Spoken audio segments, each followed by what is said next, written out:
to The Toast and happy Tuesday. Today I've chosen to spend the morning with the person I chose to spend my life with. It's Ben Soffer, celebrity, my husband. Hey Ben, how you doing? I'm doing excellent on this beautiful frosty morning. You guys, in Florida. It's freezing in Florida. It's like in the 40s. Everybody here's drinking hot chocolate. And honestly, it is a complete dream. I woke outside. I woke up. I went outside in my shorts, and let me tell you, I was too cold. I had to throw on a sweater. It's also snowing in New York, which I am kind of devastated to be missing. I can't lie. I'm not, honestly. Like, snow in New York is fun for like 1 second, and then it turns to slush, and then you're like, this place is absolutely vile. Yeah, it's like every ounce of dirt. When it on snows in New York, all people do is like blame the mayor. Yeah, for it's sure. It's like the snow never gets cleaned up. It's all over the street. By the way, it's something to blame the mayor for. 1,000%. Like, it's literally your job. Yeah, like set up, what are they? I was going to call it a Zamboni. Yeah, Zamboni. Yeah, but that's not what it's called. Like a Zamboni. A street cleaner for the snow. Streets. A Zamboni. No. What's it called? The truck. Snowplow. Snowplow. Yeah. Snowplow. Ben is here with me today. He was also here on Friday. I haven't even spoken because I had Shannon yesterday and she was a guest. And, you know, you have to like treat your guests, like let them talk, whatever. But you're like, you know, old news. We didn't even talk about the fact that nobody who is a regular co-host of this show showed up on Friday.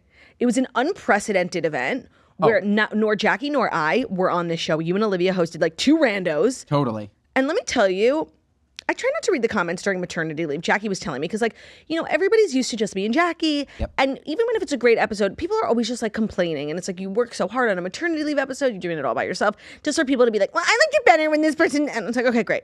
So I really don't read the comments because I'm just doing my best.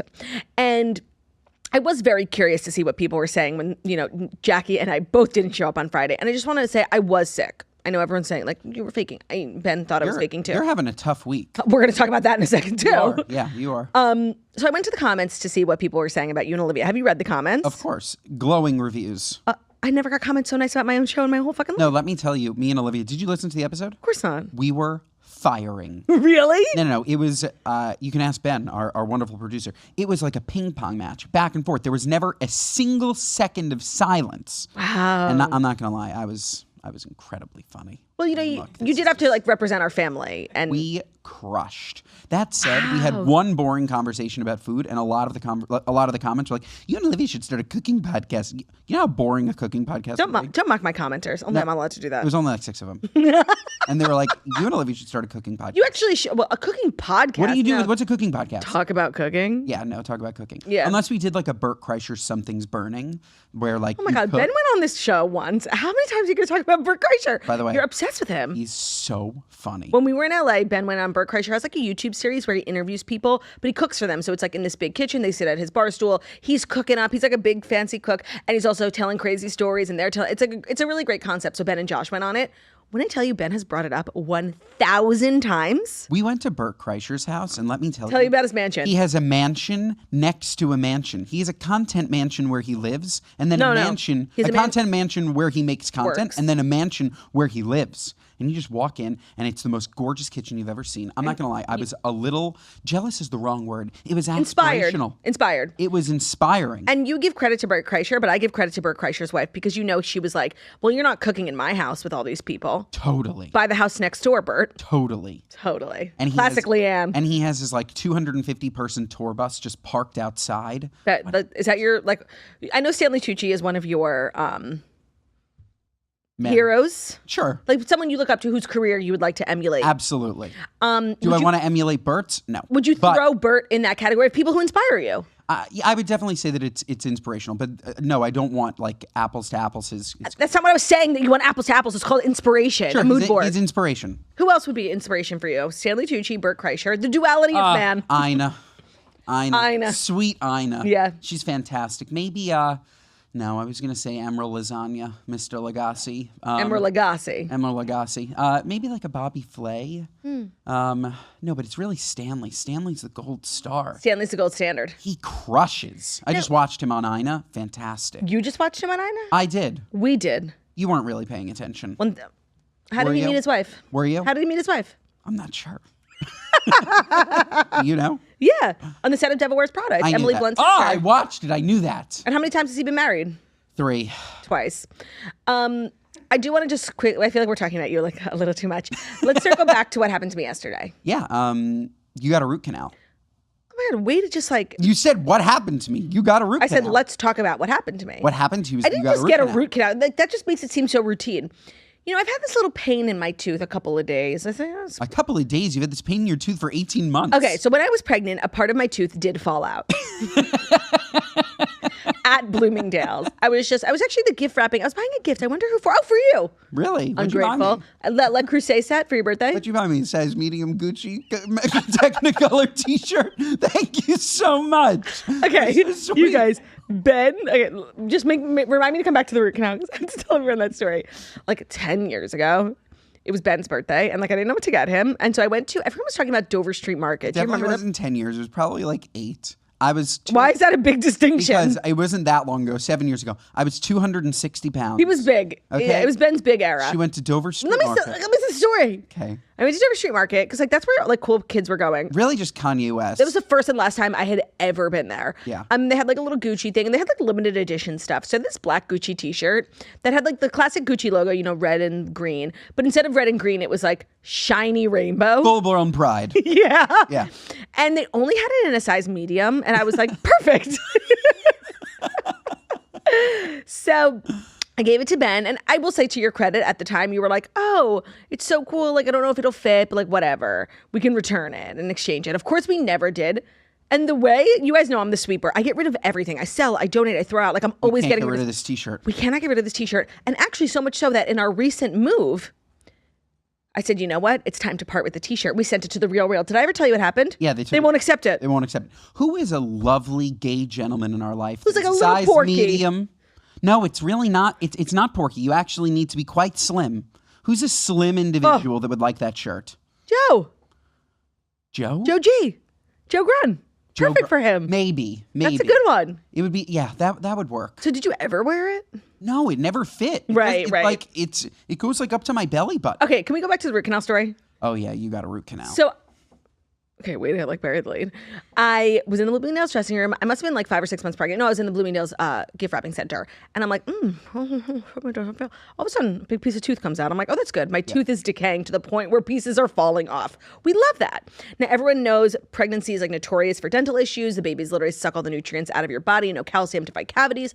And I was like, well, I know I have a cavity, probably a really bad one. I can't do anything about it, so let's just move on. And let me tell you, it never hurt. I just like knew it was bad because pieces were falling off. Can't stress that enough.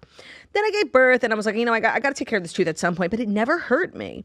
Till the last couple of days, it was starting to feel a little sore. I was like, oh, the cavity must be getting like a little big. Called up my friend, Dr. Mark Leichtong, asked for a recommendation. Went to a Pargy dentist yesterday. Walked in thinking, I'm like, all right, I'm going to have to get my cavity. You know, cavities are kind of a big deal. So I was like, probably going to have to get a shot of Novocaine. I was going to have to dump my breast milk, like so annoying. Even though they say it's breastfeeding safe, like why take the chance? So I'm preparing myself. The doctor says this is one of the worst things I've ever seen. It's going to be a root canal. And I said, right now? I didn't even bring headphones. She's like, yeah, well, right now. We can do it right now. And I knew if I left, I was never coming back. So I was like, you know what? Fuck me up, fam. Which tooth was it? I'm so glad you asked. Number 15. So that's the second to last on the back left? Wow, yes it is. I forgot that Ben interned at a Dr. Mark Leichtong at his office for many summers. Yes, number 15. So really, they could have just pulled it. Well, so it was so bad. You never would have even known it was gone. Yeah, but then I'm just like a toothless wonder. Like that's insane. You are. You're in your final form. It's the toothless wonder. Not to have a tooth. So it was crazy. I got so much Novocaine, so much, and you know what? It actually didn't hurt. She did a wonderful job. Later in the night, when the numbing started to wear off before bed last night, you were like a torture, an absolute terror. It really hurt. And then this morning, we didn't even talk about it. Mark texted you, how was it? Oh, you know, I was just in like a little bit of pain last night. This is literally Claudia. We're watching a show.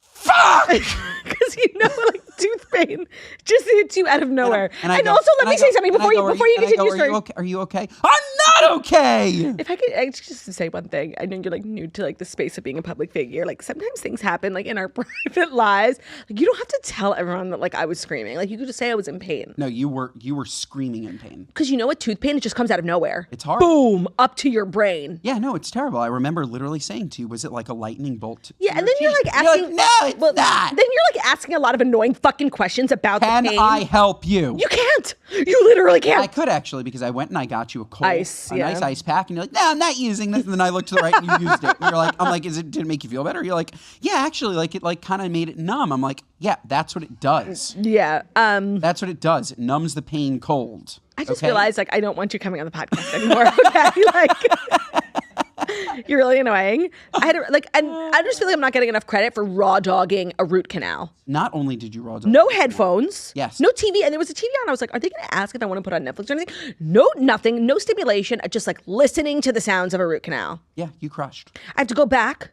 for a crown. And then she's like, you got a bunch more cavities. You got to come back. I'm like, yeah, sure. See you later. Yeah. Once I get that crown, girl, you're never going to see me again. Yeah. And I'm just going to take really good care of my teeth. Like how? And that's a crazy thing. I'm so meticulous about oral hygiene. You are. It's like, and that's when people are like, you have a cavity or a root canal, like you sound gross. You know? You know what's ironic? Oh, I know what you're going to say. You know what's ironic? Yes. What's ironic is that I'm so annoying about dental hygiene. I'm always encouraging you to be more hygienic because you're low-key gross.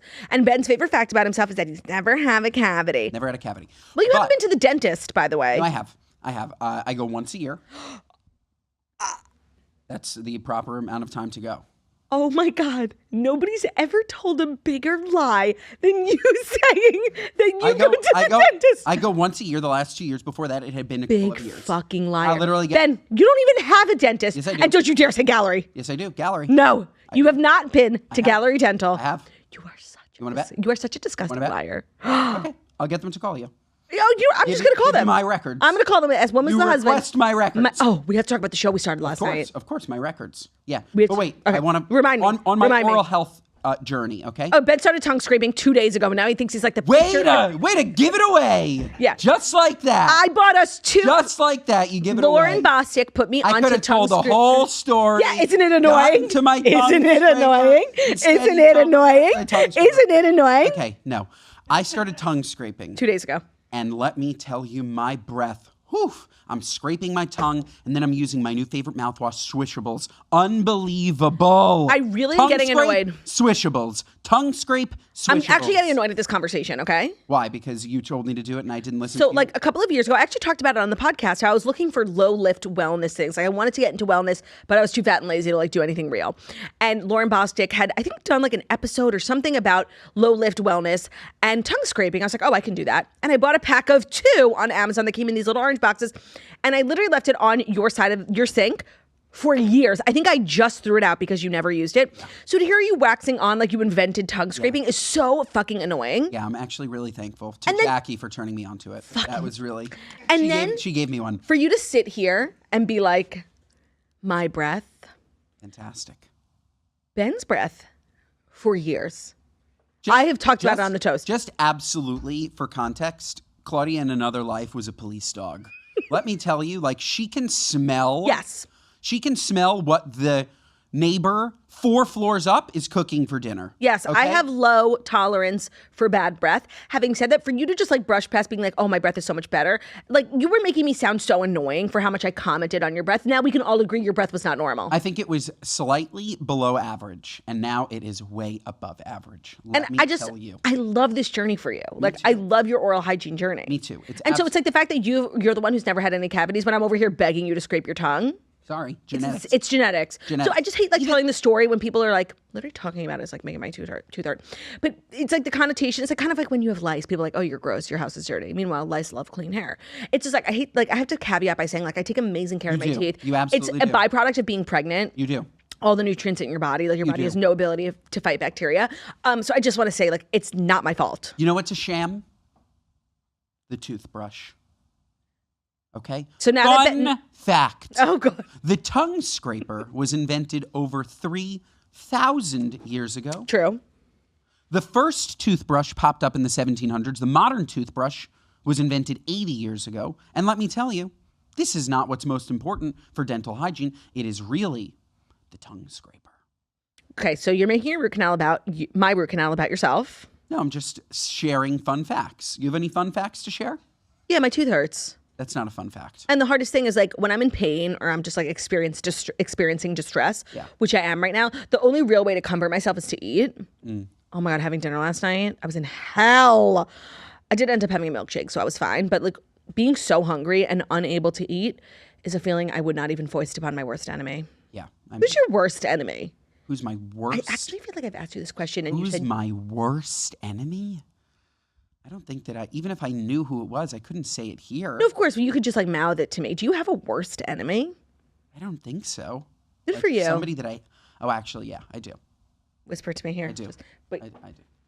Like, no, yeah. Who? Or he's just an enemy. Yeah, that's your enemy. He's an enemy. Fuck him. Fuck him. Do you know who my enemy is? Yeah, of course. Of course. Yeah. I saw what you were about to say. Yeah. I mean, I would say it right Initials? now. Yeah, I would say it right now. TL? Yeah, of course. Yeah. Fucking bitch. Fucking bitch. Bitch. So we actually have a lot to do today. We have amazing stories, and we have Dear Toasters. Our crazy co-host is joining us for Dear Toasters. Amazing. I'm going to give, by the way, I give amazing advice, okay? That's the second biggest lie you've ever told. I give amazing advice. And it's so nice to be around people who actually want to hear it and need it and requested it. Who? The people who are calling in. Yeah, they were expecting Tammy and Jackie. Well, not wish. Surprise! Also, was I right about the headphones?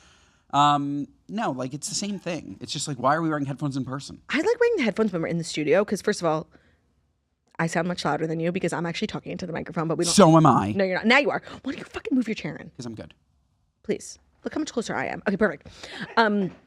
But also, doesn't it make like you can hear yourself? It feels like more of a performance. Don't you feel like you're being funnier and more charismatic because you can hear yourself? I know that sounds crazy. No. Because this is, in my opinion, one of your best performances on Agree the to show. disagree. Okay. So, I mean, you got to listen to me on Friday. I think I'm just like in my podcast era. God, you're so fucking Just, annoying. Like, crushing. Should we dive into the Fast Five? There's a lot, and I know you want to talk about.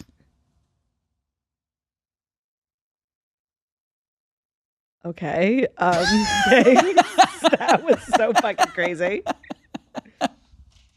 Are you done? Yeah. Without further ado, here are the Fast Five stories that you need to know.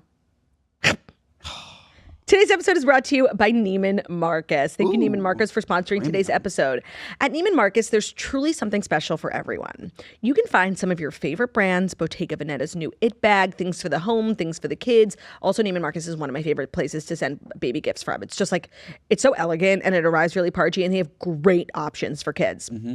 They also cover, lots of different categories like gourmet goodies, covetable it bags, elegant timepieces, stunning jewelry, the ultimate stocking stuffers, beauty must-haves, chic kids' clothes and toys. So even the impossible to shop for friends and family, thanks to Neiman Marcus holiday gift guides and of course their legendary fantasy gifts, their one-of-a-kind items surpass every expectations. I feel like Neiman Marcus really steps their pussy up for the holidays. Their catalogs are sick, and they really offer great gift guides because I feel like it's really hard to shop for things for people that not everybody has. And Neiman Marcus is the go-to place if you're looking for things for girls who are not like other girls, if you know what I'm saying. Shopping Neiman Marcus is the perfect way to find gifts that are guaranteed to surprise and delight. Head to Neiman Marcus today to cross off things on your shopping list, but also to take care of oneself. Because if you're going to an office holiday party, wanting to be looking your parchiest, Neiman Marcus is going to make sure you're stunting on all these hoes, in addition to the hoes on your shopping list. So ho, ho, ho this holiday season at Neiman Marcus. And thank you, Neiman Marcus, for sponsoring today's episode. Today's episode is also brought to you by our best friends at Minky Couture. You will never want to buy another blanket ever again. Ever since we kind of became the faces of Minky Couture, more like the bodies of Minky Couture, we can really say that they make the best blanket on the planet. And I know Jackie got one first, and I remember her talking about it being like, well, it's a blanket. It's probably really good, but how can a blanket be, you guys? Transformational. And then all these other companies started popping up, copying Minky Couture. That's how you know that they're the OG Chanel blanket. They are the best blankets on the planet. And they make this huge blanket. It's called the Grande blanket. And I was like, oh, it's perfect. And then they came out with a bigger one. Do you know that our bed at home has the new bigger one? I didn't. And it literally drapes to the floor. It's sick. It's an incredible blanket. So soft. So luxurious. So luxurious. And they make tons of different sizes. So they make infant ones, which is really cute. It also fits perfectly in a dog crate. Because Romeo he will sleep where the Minky Couture blanket is, the one in our living room. Facts. It's the best blanket. I just can't really stress it enough. They come in tons of different colors, tons of different sizes, really chic, really elegant. They really make the best blanket on the market. They are the creator of the original Hugs blanket. It's a double-sided, stretchy, and plush style that literally hugs you back. It is a female-owned business started by a mom. We love moms. They're also really passionate about giving back to the community, so they have donated over 30,000 of their mini Minky blankets to NICUs across the country every year, which we absolutely love. And lucky for you guys, we've partnered with Minky Couture to bring this comfort and luxury into your home by offering an exclusive 50% off discount. That's literally half off when you use code TOAST at checkout for half off your next purchase of a full-priced blanket. Visit their website, softminkyblankets.com. Use code TOAST for 50% off your next purchase and treat yourself to the best blanket ever. Also follow them on Instagram for additional deals at Minky Couture. Today's episode is also brought to you, and I'm glad I have been here, by Momentous Creatine.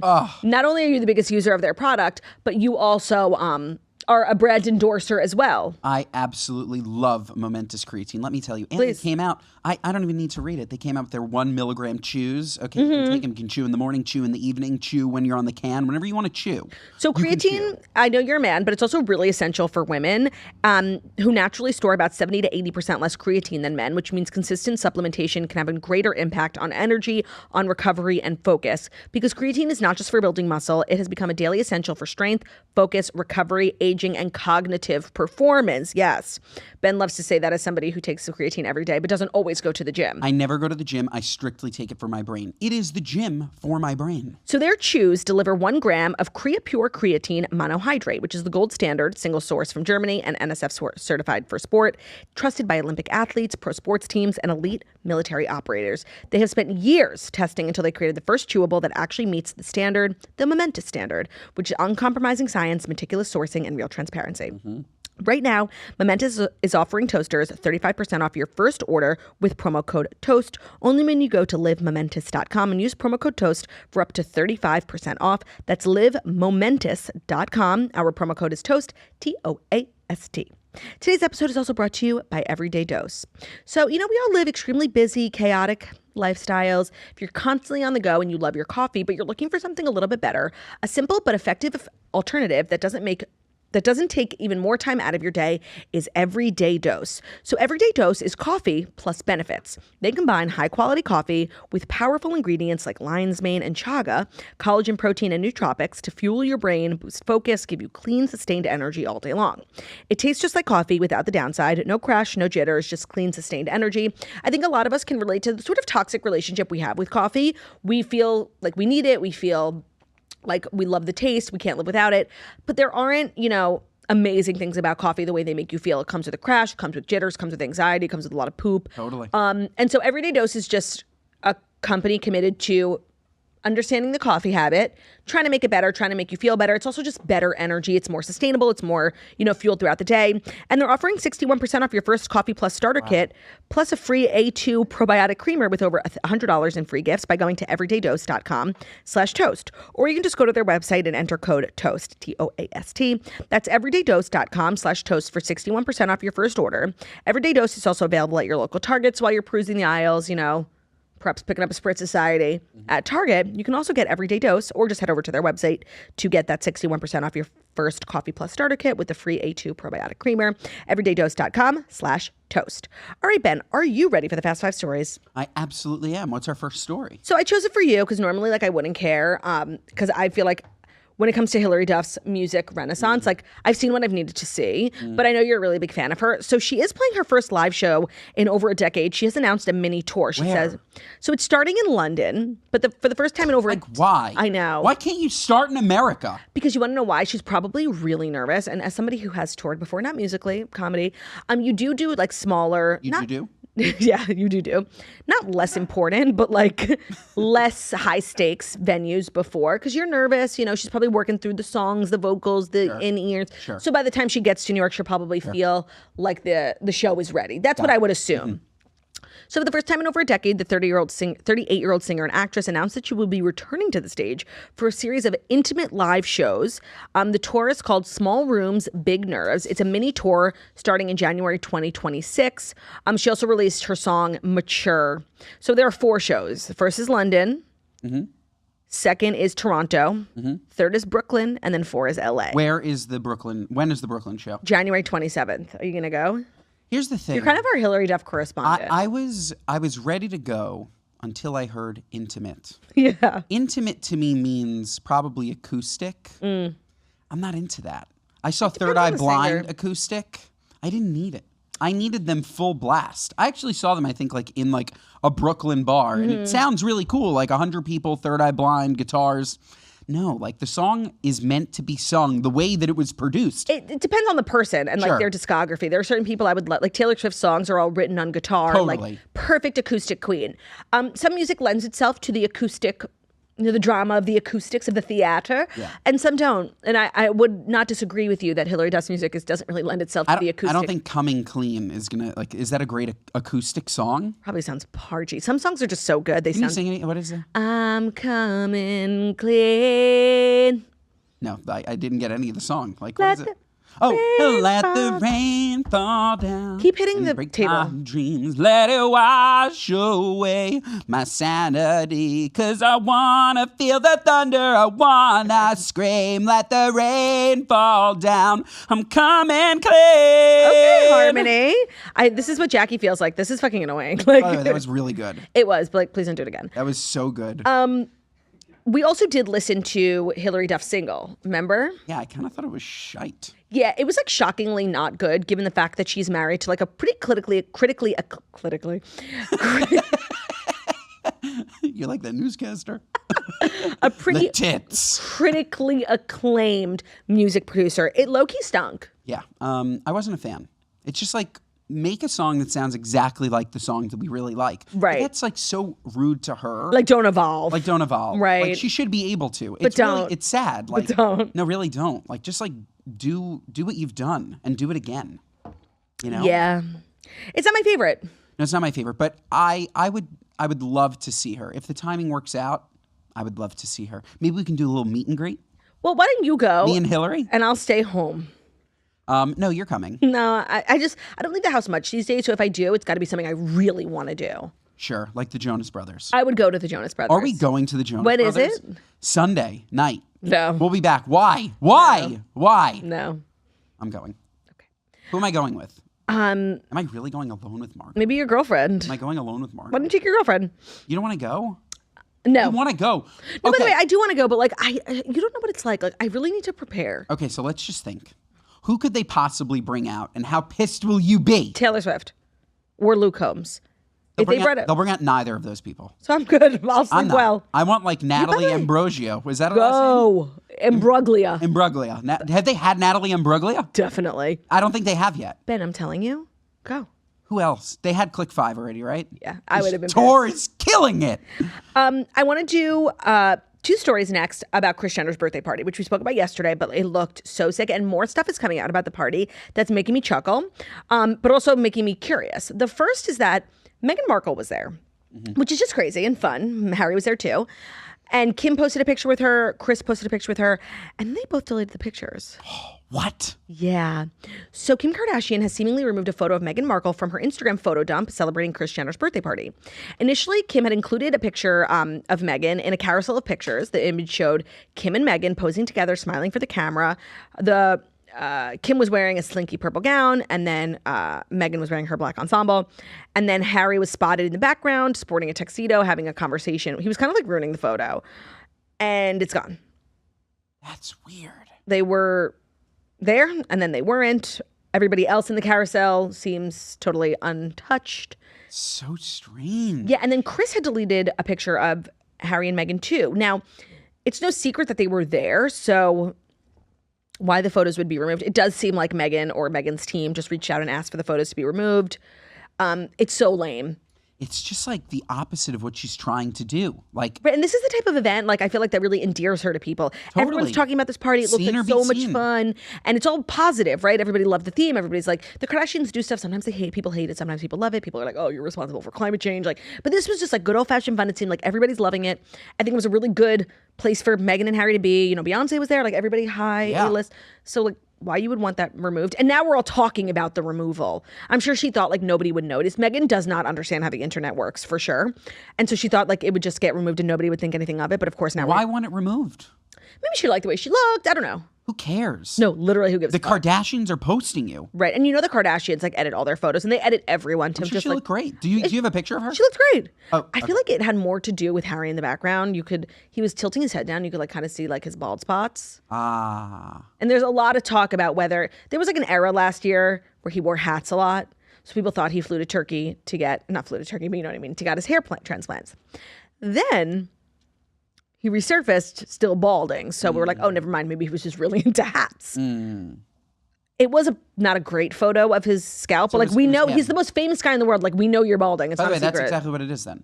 You think? Yeah, Harry wanted it removed because of his bald spot or his team. Sounds like he needs Nutrafol. But now we're all talking about it more. No, it was the wrong move. It was the wrong move. Well, Absolutely. I feel like whether it's them or the people around them, like they're constantly being given bad advice. Totally. Because everyone knows, like no one would have thought anything of the picture. Now we're studying it, being like, well, maybe they didn't like this, and now we're pointing out all the bad things in the picture, whereas we would have just let the picture slide. You know who looked amazing?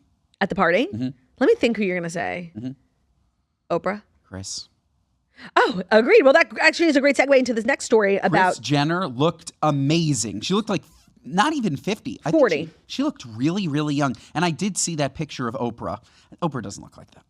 Doesn't look like what? She also You thought it was an edited photo of Oprah? Unless she also went to the same surgeon and nobody spoke about it as Kris Jenner. Oprah also looked like 30 years younger. So apparently the surgeon was at the party. Wow. And according to Us Weekly, doing quick nip and tucks at the party. the plastic surgeon Stephen Levine was the most popular person at the birthday Of course bash. he was. So Levine was a big hit among the guests as his client's star-studded birthday bash, and literally the best walking advertisement for his handiwork, Kris Jenner. So the insider said everyone joked that he was the most popular guy at the party, and Jenner and Levine posted a picture together. She included him in her carousel, where Meghan was also removed from. See, if it was Meghan and Harry, they wouldn't have told anybody that she got a facelift.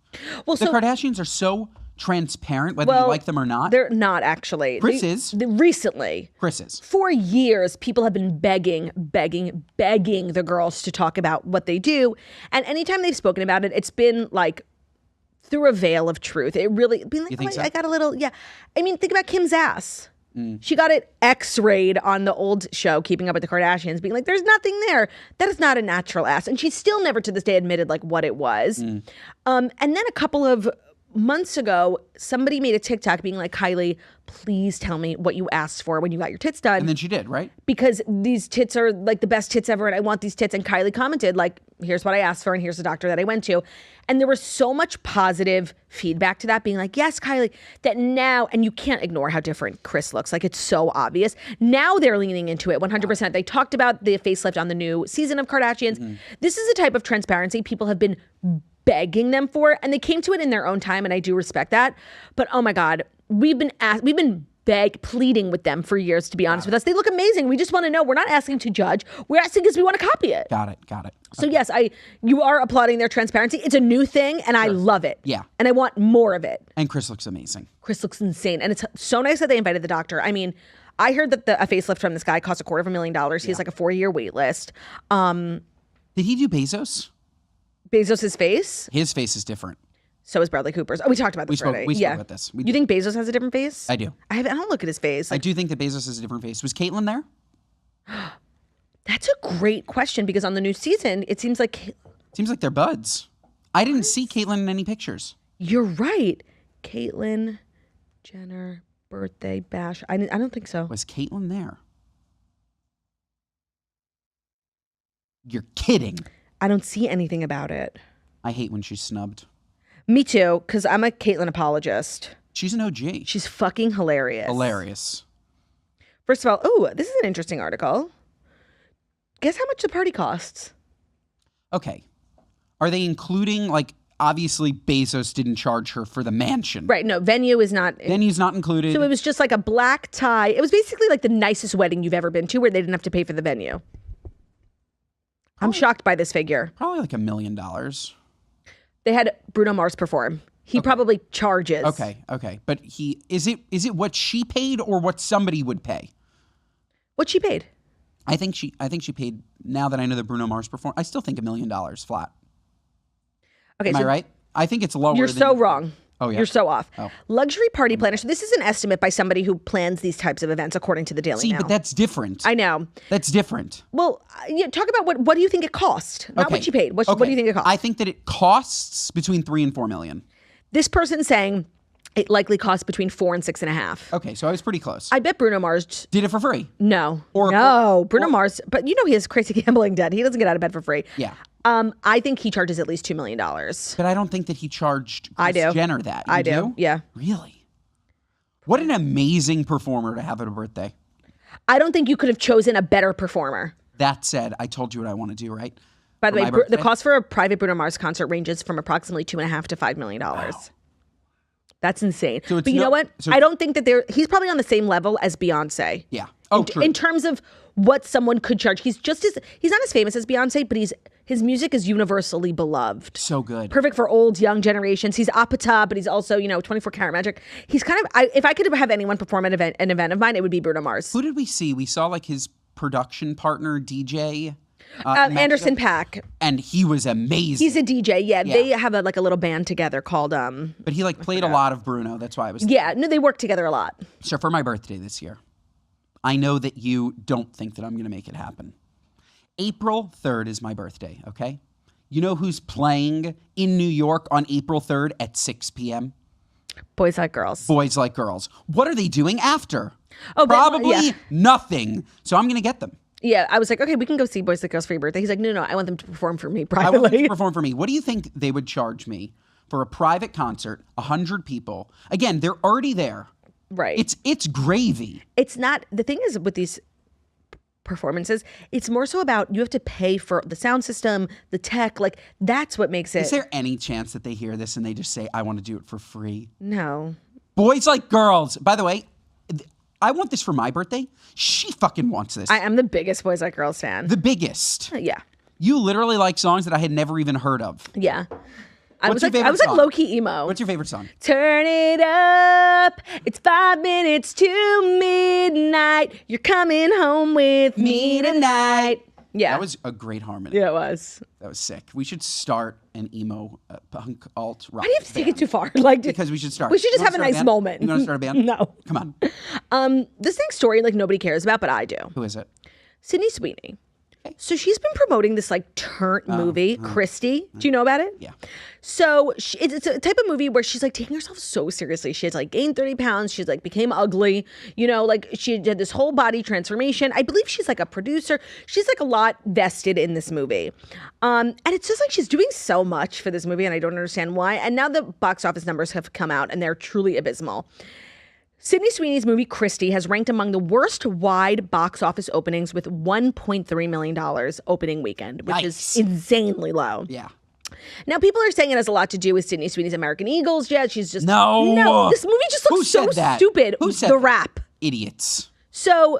Well, actually, what they're saying is that there's more awareness of her American Eagle jeans ad than there is about the movie. And you would think, all press is good press. Everyone's talking about Sydney Sweeney. They might go see her movie. And I feel like it's more so just how stupid this movie is. And I respect Sydney Sweeney's, hustle. She really wants to be taken seriously as a serious actress. And so this was, her Margot Robbie moment, complete transformation, when Margot Robbie turned into Tanya Harding and Margot Robbie also produced the movie and it was her production company. And I feel like she's doing a lot of similar things to Margot Robbie, very beautiful woman, but can be anything, can be a chameleon, can be a boxer. I don't know why you're doing all that. You're very pretty. People, no offense, want to see you just being beautiful and acting supergiously. And I just don't know why she's doing all this. Taking her teeth out and getting bloody. Why? I know. It's so hard. Actors always want to be what they're not. It's so true. It's you become so famous for something.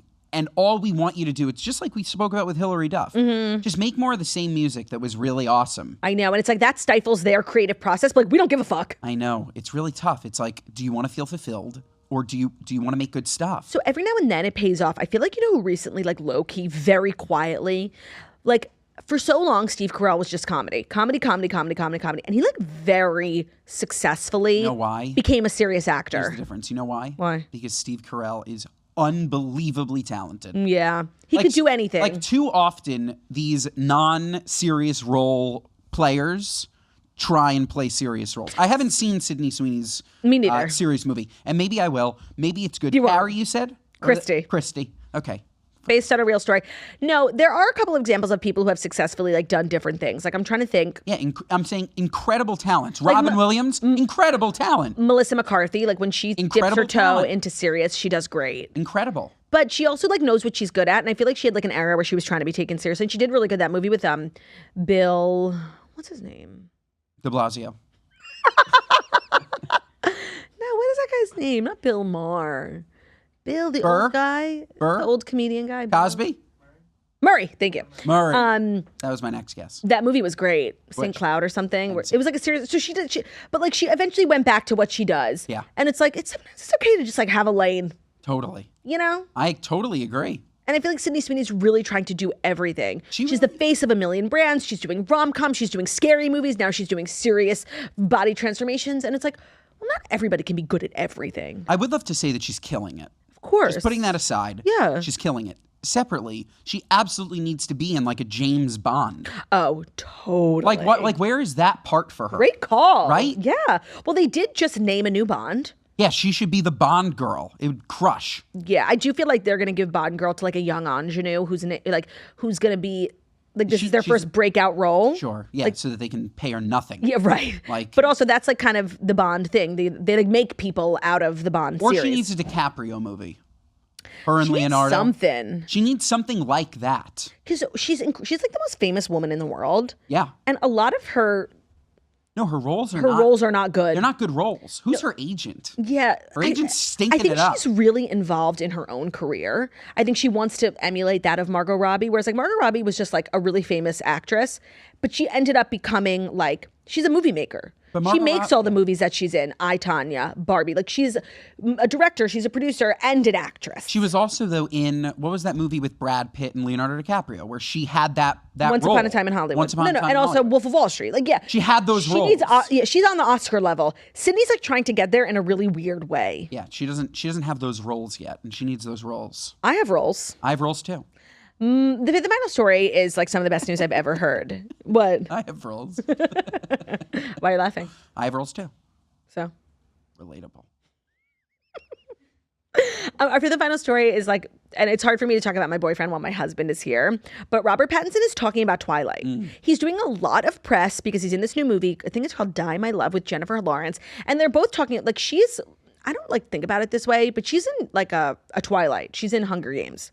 And I know that's how she got her start, but like I never think about it. I'm just not a Hunger Games girl. I am. But Twilight is like the same level as, and so they've both been talking on this press tour a lot about their roles. They're both in the same movie? They're in it together, yeah. Oh my God, I have to see this movie. Yeah, it's not what you think it is. What is it? It's like a turnt movie, I think, about like... Two turnt? No, I don't know. I think they have a baby and like it gets weird. I don't know. But I'll see it with you, happily. It's not like, it should have been like a Twilight Huge. or like a... No, it's not. It's nothing like that. It's not... Nothing like extraterrestrial No. weird. Okay. But they're doing press and they're both talking about their respective franchises. And he said he would definitely return to Twilight as Edward Cullen if he was ever offered the role. And there was a prequel movie, a prequel book. The girl who wrote Twilight just did a prequel. She also did like another set of books written from Edward's POV. She like keeps turning shit out. So they might make more. And more than a decade after the Twilight saga has ended, fans are once again wondering whether Robert Pattinson would ever return to the role that made him a global heartthrob. He played Edward Cullen, and when asked, he said, "Oh yeah, definitely." Jennifer Lawrence asked him. They did like that Vanity Fair lie detector test where you ask actors like pressing questions and put them on a lie detector test, and the lie detector says if they're lying. And so Jennifer Lawrence asked him if he would ever be willing to reprise his role, and he replied without hesitation, "Oh, definitely." Lawrence acted surprised. She cautioned him that he probably shouldn't return to Twilight. Pattinson laughed and added, "It would be fantastic. I enjoy taking roles from younger actors. I want to be 17 again," which is a hilarious response.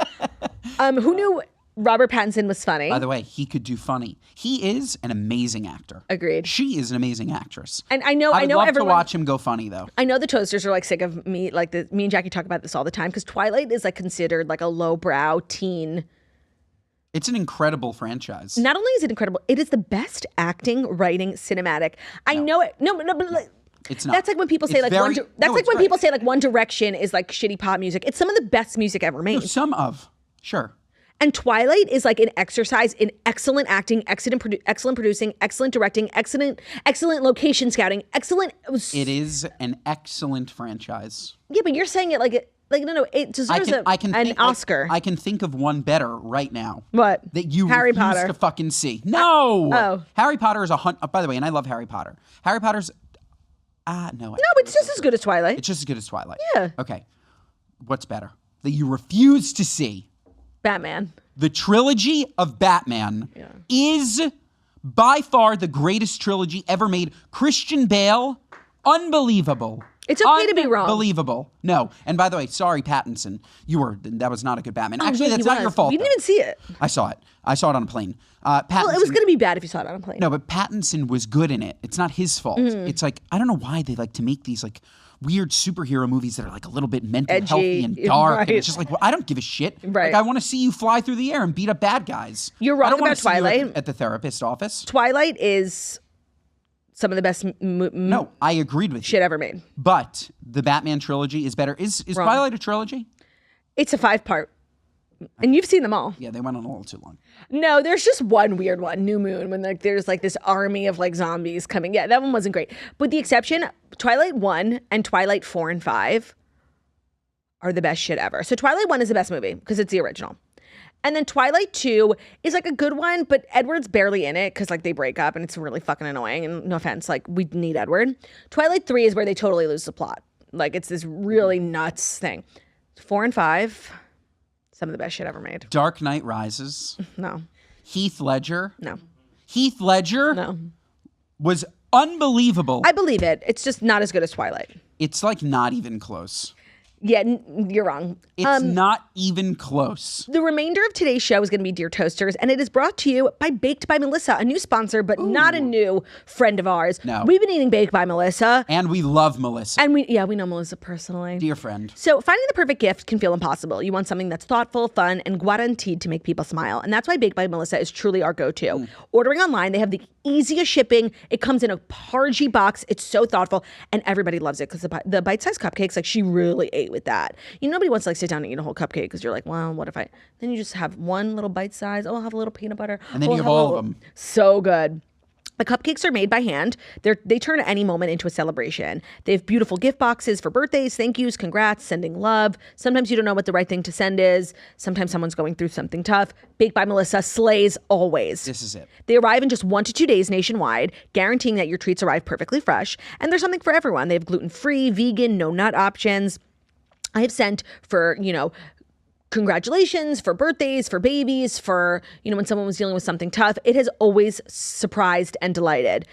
They celebrate more than 100,000 birthdays since 2008, and they've been featured in the Today Show, Good Morning America, People Magazine. And right now they're offering our listeners 20% off your order when you go to bakedbymelissa.com/toast. That's bakedbymelissa.com/TOAST for 20% off your order. Bakedbymelissa.com/toast. Highly recommend if you've ever also want to pop into one of their facilities, their in-person stores. Can't recommend enough. Fantastic. And in the airport. Today's episode is also brought to you by Roback. They have just launched something so exciting. Each time they drop something, it gets better and better. And the newest addition to the women's line is the Bedford mock neck, the perfect cozy sweater while still feeling a little bit put together. The kind of thing that you throw on for coffee, errands, drop off, and you still look like you have your life together. The Bedford mock neck sells out fast and for good reason. It's so soft, it feels like pajamas, but it's still chic enough that people will ask you where you got it from. The gray and navy colors have the cutest embroidery, where the green is the most perfect shade for fall. So if cozy is your love language, Roback's entire Ready collection has you covered with buttery soft hoodies, joggers, and crew necks that make lounging to the next level. If you're in your comfort core era, which who isn't, whether you're post-baby, working from home, you just cannot wear jeans, like for whatever reason, this is your move. The mock neck gives major Princess Diana energy, and when you pair it with the Vista collection leggings, you basically crack the code on looking cute and feeling like you're wrapped in a cloud. So the Bedford mock neck and the Vista collection are the dynamic duo of the fall. So grab yours while you still can. They won't be around for long. And while you're on the website, I do really think that the men's items from Roback are extremely slept on. It's hard for men to wear sweats without looking like a slob who doesn't have a job. And I really like the ones from Roback. They come in sets, so they look tailored, they look clean, they look, put together, but your man stays comfy. So don't sleep on the men's stuff. And use code TOAST at Roback.com for a generous 20% off your first order through the end of this week. That's RHOBACK.com. Code TOAST. Today's episode is also brought to you by Weight Watchers, the #1 doctor-recommended weight loss program. It is the healthy and safe way to lose weight, whether or not you're taking weight loss medication. They have programs that can support any type of weight loss journey. I have used Weight Watchers twice successfully in my life. Once when I wanted to lose weight and another when I wanted to maintain weight. And I'm actually using Weight Watchers now. I'm clearly not in my weight loss era, but I'm really trying not to gain weight. And Weight Watchers has a nursing program because I'm breastfeeding. They understand that like women who breastfeed need extra calories. And so they're helping just curate lifestyle, like whatever area you're in. If you're losing, maintaining, if you're on a GLP-1, they work in tandem with GLP-1 medications. I'm a huge fan of Weight Watchers. I feel like it's the safest, best way to lose weight. They've also launched a new Weight Watchers for Menopause program. So like I said, they understand, especially for women, different areas of life like require different science. And they totally get that. That's why I said they have the nursing program. They have the menopause program. And then with Weight Watchers, they now even offer access to prescription weight loss medication guided by a dedicated clinical care team. So you can lose weight safely and effectively. They'll even provide a nutrition program tailored to help you minimize the side effects of a GLP-1 while you lose weight. So it's just an enhanced program. It works. It'll help you get back to feeling like the most confident and healthy version of you, which is the best feeling. And you can get started at weightwatchers.com today. It is, in my opinion, the best way to tackle weight loss. And we do have an offer from them, which is great because, you know, we're always trying to help out our swirlies in need. So if you go to weightwatchers.com, get your journey started today. I've just lost the offer, so give me 1 second, everyone. It's a good one. It is. So weightwatchers.com is the website, and then when you use code TOAST, you're going to get $10 off your first month of membership. The offer applies to select plans. Restrictions apply. Offer ends December 31st. Today's episode is also brought to you by David Protein, and once again, I'm honored to be sitting down with the person who's probably eaten the most David Protein bars in all of America. I have. So introducing David, it is a protein bar packed with 28 grams of protein and just 150 calories. It has 0 sugar, so they're giving you everything you need without all the junk. It's 40% more protein and 57% fewer calories than the bars you've seen for years. It is the most efficient way of having a portable protein bar. You probably have seen them. They sell them all over New York now, like in every bodega. It's the gold protein bar.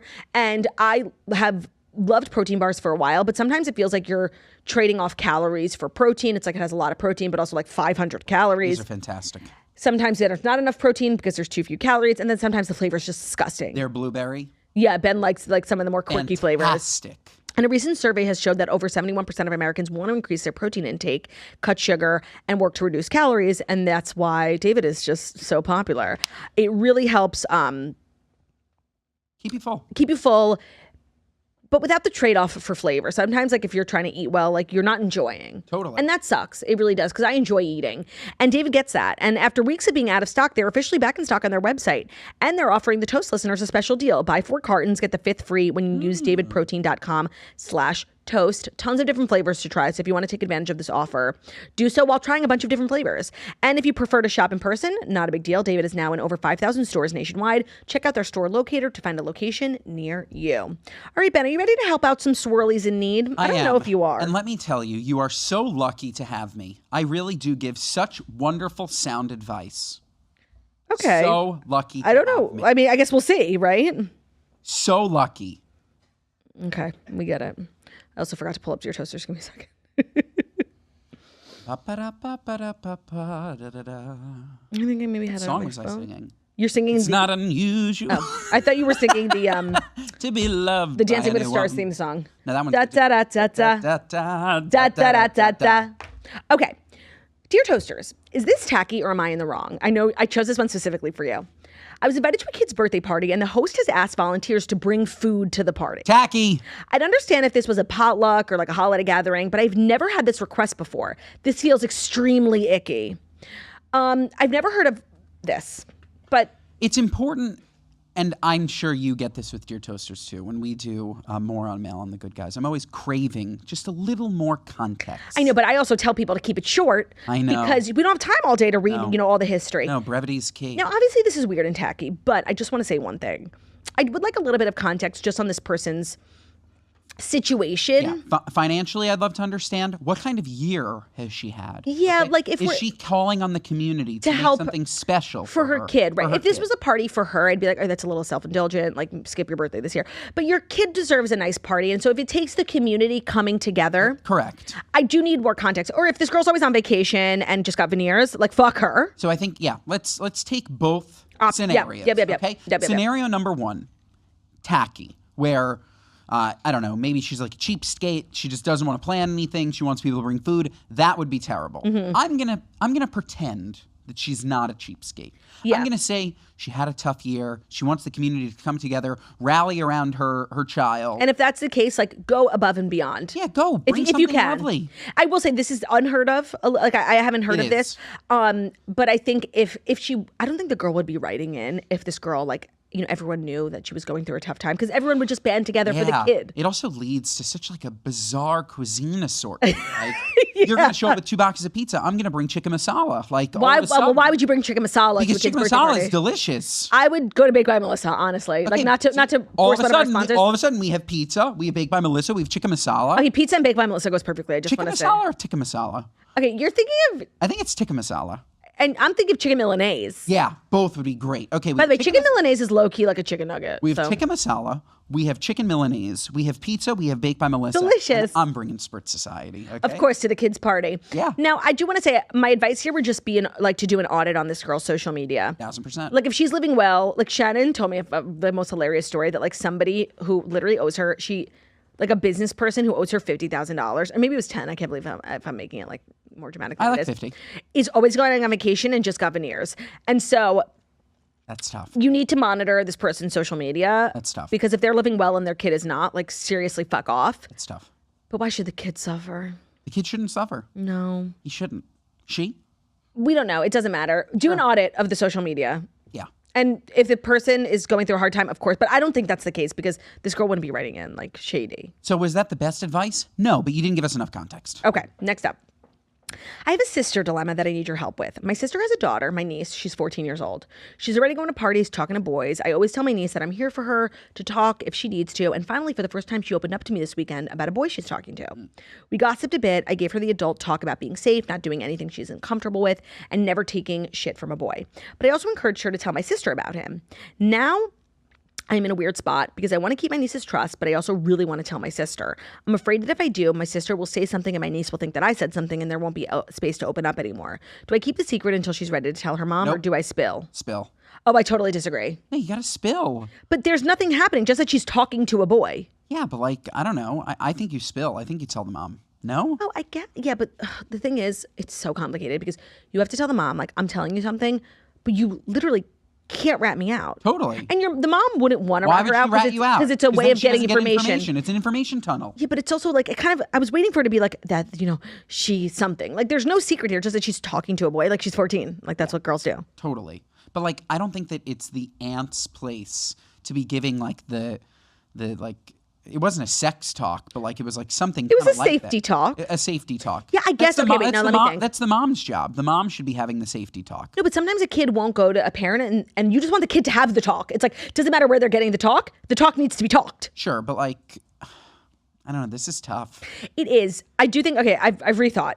The mom needs to know. Mom needs to know.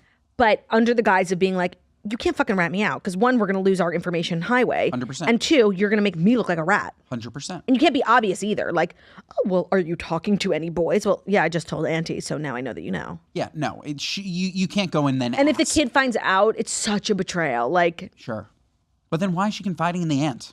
The aunt is 1 degree separated from the mom.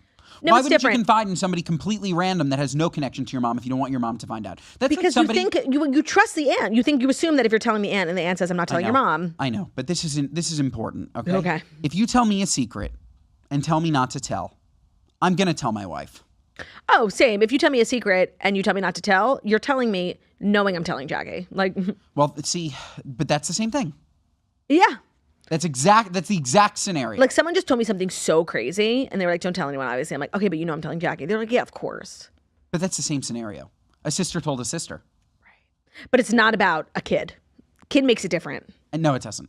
It does. I think you're over 2. No, it's different because you have nieces and nephews on my side. You don't have any on your side yet. Sure. So I don't think you can really put yourself in the position, honestly. But like, if one of Maddie's kids, God willing, in a million years, comes to you with a problem, I'm telling Maddie. Right. Yeah. What do you mean, right, gaslighter? Wait, what? You've been on the other side of it the whole time. No, I didn't. Yes, you. By the way, I literally was, and then I was like, wait, I changed my mind. Oh, like, so we're on the same side. We're agreeing. Why are you yelling at me? Okay, cool. Very good. Good talk. All right, our third and final 2 toasters. Very good. This one's a little freaky. Ooh. I'm about to turn spooky. I'm about to turn 30 and I've been saving to freeze my eggs as a birthday gift to myself. After talking with my OBGYN, I learned that freezing embryos is a safer option since they are more likely to survive the thawing process than eggs alone. So she basically wants to get sperm with the eggs like before. Okay. Her dilemma is, would it be crazy to ask my previous friends with benefits guy to be my sperm donor? We went to medical school together. We're best friends. We fell in love and we agreed not to date since we're both moving back to different states after graduation. We left on great terms. We haven't spoken since. He's smart, he's kind, he's handsome, he's stable, and honestly a perfect candidate. Would it be insane to reach out after all this time to ask? Love ya. Is he single? Good question. If he's married, weird. Agreed. You can't do it. Or if he's even in a relationship, it's inappropriate. You can't do it. But if he's single... What's the worst he could say? No. I don't know. I would 100% ask if he's single. I was a little on the fence, but once you said he went to medical school, I don't know why. Like, I feel like as a doctor... You'd understand it a little bit more. Yeah, like it's kind of less of an ask. 100%.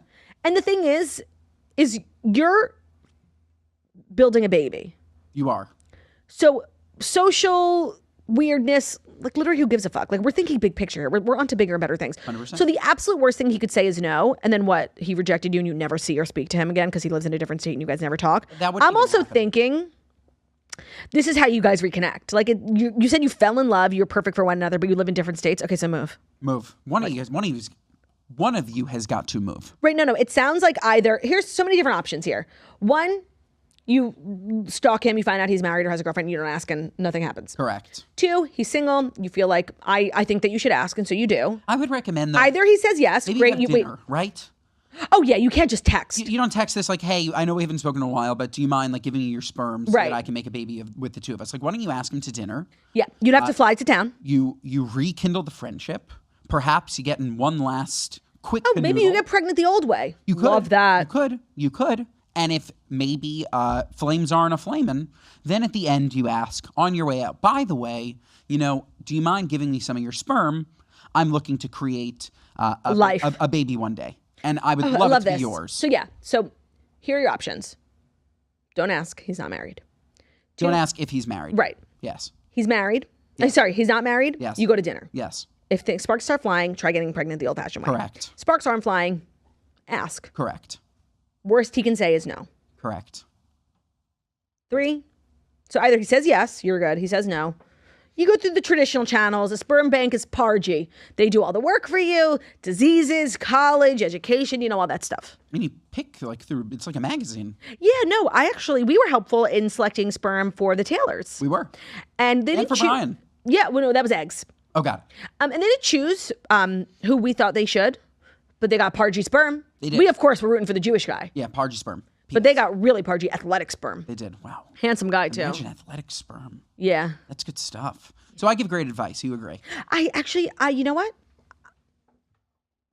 I give great advice. Yeah. I give great advice. And you do great podcasts. That's it. Perfect timing. Thanks, darling. Ben? Is that our show? That's our show. I'm sure you'll be back. Ben's now like at a once-a-week frequency, which we appreciate. Yeah, this has been the Millennial Morning Show. Go for it, yeah. Comes to you live every Monday through Friday. And you can listen to this podcast everywhere you get your podcast. Watch it on YouTube, share our clips on Instagram and TikTok. The girls are really firing on TikTok. Mondays, Tuesdays, Wednesdays, Thursdays, and Fridays, folks. We will see you next time. Love ya. Bye. Leave a message. Come here. Over here. Love ya. Bye.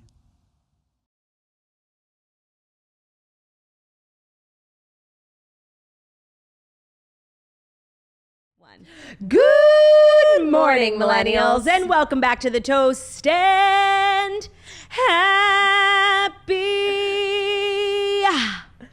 Friday, Friday, gotta get down on Friday. Everybody's looking forward to the weekend, Friday, Friday, getting down on Friday. You have to round it out with that. Oh, sorry. Oh my God, this has been the longest fucking week ever. Can you believe it's Friday? What are you gonna do? I don't know. I'm gonna scream, I'm gonna cry, I'm gonna strip. She's gonna strip. So this has been the longest week ever, and like everyone that I've spoken to has said the same. Yeah, I feel that. I know everyone's like, Mercury is in retrograde. Oh God. I went to an event yesterday. It was really fun. It was like a nice charity event. And before we started, like everybody went around and said their name and their sign. And I was like, oh my God.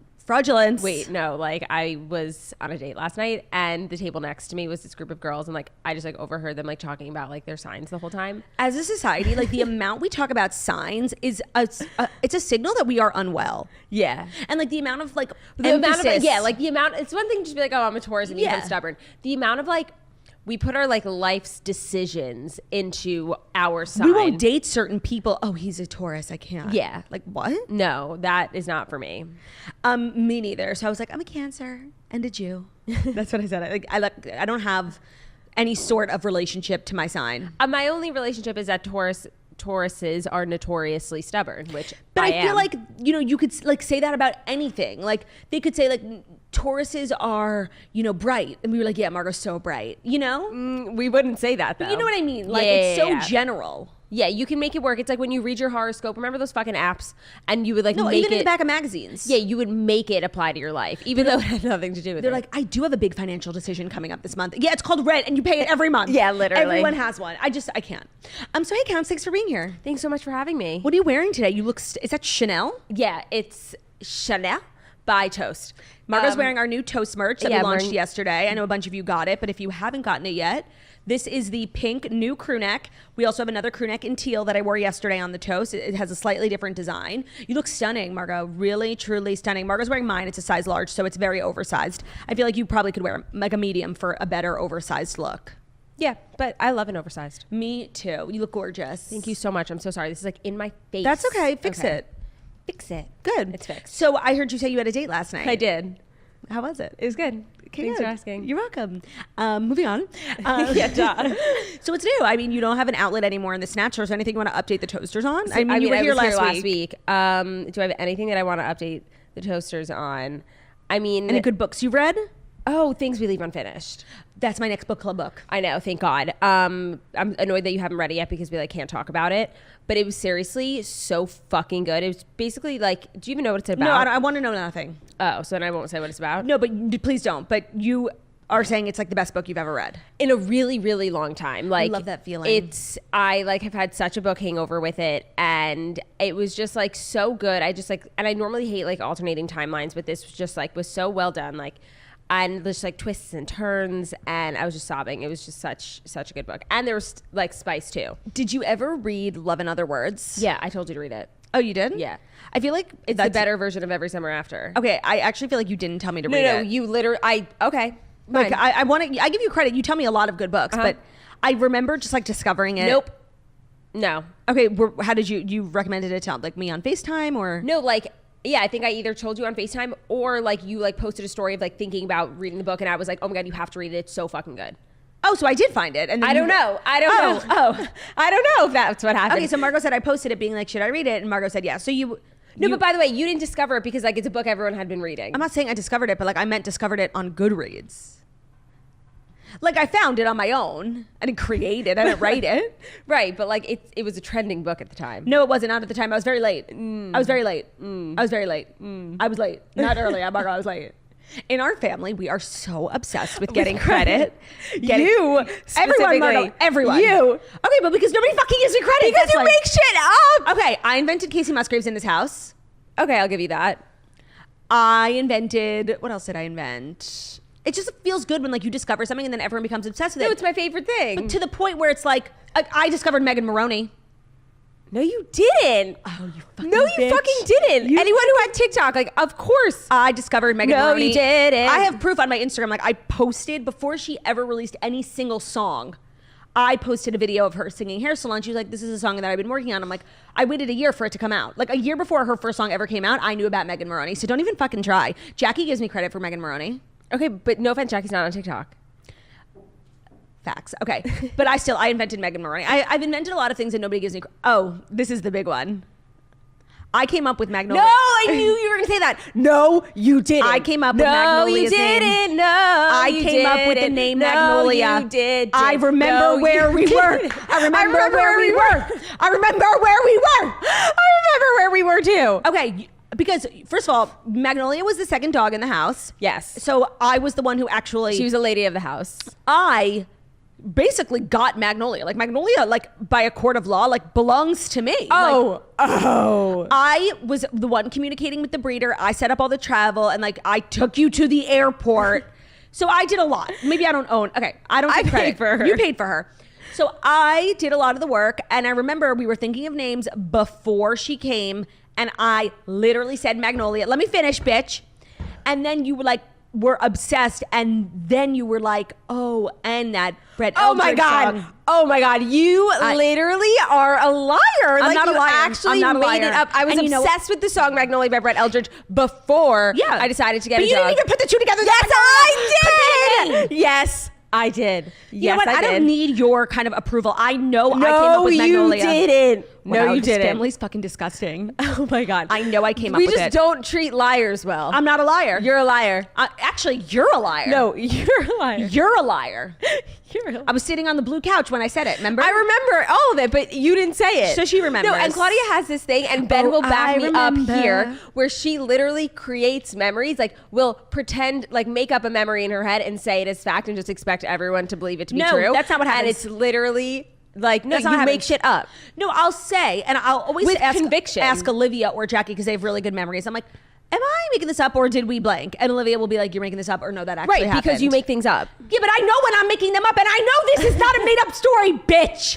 Yes, it is. So Megan Maroney, Casey Musgraves, and Magnolia. What do you take credit for? What are like things that you like to your core? Oh, that's a hard one. I feel like there's a lot, like music wise. I agree. Like I feel like also one more thing. I didn't invent, but like I was the OG in this house of Taylor Swift. Oh, yeah, that's fair. I thought you were going to say Luke Combs. No, we all came to it at the same time. I feel like we all came to that at the same time. Actually. Oh my God. I'm going to get out. No, wait, Margot, and I have video proof. No, honestly, there's just no way. Margot, I have proof. No, you didn't. Yes. The first year me and Jackie did CMA Red Carpet, I believe it was 2018. When It Rains, It Pours, like just came out, and we were on the carpet, and I was saying to Jackie, I'm like, we need to find that redheaded guy. He's so cute, and he has that song. I don't think I invented if it was him. When It Rains, It Pours came out, like he was already huge. So you didn't No, he discover him. wasn't. Like the song had just came out, and then like I was a fan of his with like fucking like Outlaw and like Sheriff. Margot, you know about those songs only after he got famous. No, and also him on Vine. No, I just want to say, like, maybe I didn't invent Luke Combs, but I was definitely the first in the family. No, no. I was. No, because it was definitely me. Also because I've always been obsessed with music, so I've always discovered everyone first. No. But you just like to run your mouth and talk about it. Spotify should do. What? They should show you, like, when you first listened to a song. Yeah. Like, when you first discovered it. They also should show you how many times you've listened to a song, like, when it's not just Spotify Wrapped. Like, if I just want to go see how many times I've listened to Long Live. No, if I want to, like, go backdate and be like, when was the first time I heard Out of the Woods? You know, like, I think that would be a cool feature. Free idea, Spotify. Like, you first heard this song on September 17th, not my wedding anniversary, 2017. Mm-hmm. You know? Yeah. Okay, so Casey Musgraves, Megan Maroney, Magnolia, and Luke Combs. I would like this conversation to end. Okay, well, I guess we could dive into the stories because that is what you're here to do today. And I'm feeling like, you know, you're just not in like a credit giving mood. I'm not, because I only give credit where credit is due. And credit is due. So that's good to know because I do my credit on all four of those things. No. So we've got a great show. We've got stories, Taylor, of course, some book news. The book adaptation of It Ends With Us that I cannot wait to talk about. So I think. You think? You think? I think. I think. I think so too. For the Fast 5 stories that you need to know. And the Fast 5 stories that you need to know are brought to you by State Farm. The State Farm Personal Price Plan helps you create a plan that gives you options so you get an affordable price. And it comes with a lot of benefits, like the coverage you want, a policy that helps cover what's important to you, and an affordable price just for you. Because after all, life is just better when you can personalize your experiences. You know, like for me, being so young and personalizing playlists with, you know, unknown artists like Casey Musgraves, Megan Maroney, Luke Combs, Brett Eldredge, etc. But no, Jackie and I are always saying so many things in life are so personal. And Jackie and I are like literally carbon copies of one another. We have the same life, but even our personal price plan from State Farms are so different. Like Jackie's a homeowner. She has two cars. I nothing. I have nothing to my name, and I'm a renter. So we have different needs, you know? And so personalization means that you have the power to choose what you want to include and what you want to leave out. It just feels better that way, and why shouldn't insurance work like that too? That's what State Farm Personal Price Plan is all about. You can choose to include options like bundling your home and auto policies. That means you'll get the coverage you want at an affordable price just for you. In the end, you'll have a policy that gives you exactly what you want, Doesn't that make you feel better? It does. Like paying for like a big bundle of things that you don't even have just because like that's what's offered is moronic. And State Farm could never be moronic because like a good neighbor. State Farm is there. Okay, wait. Let me do one and then you do one. You guys tell me. Like a good neighbor, State Farm is there. That wasn't great. That was horrible. Okay, you do one. Like a good neighbor, State Farm is there. Okay, you stunk it up too. Well, like a good neighbor, State Farm is there. I think we should have done it together. Call or go to statefarm.com today to create your State Farm personal price plan. Prices vary by state. Options selected by customer. Availability and eligibility may vary. Today's episode is also brought to you by Perfect Bar. Oh, I have a personal anecdote I want to share.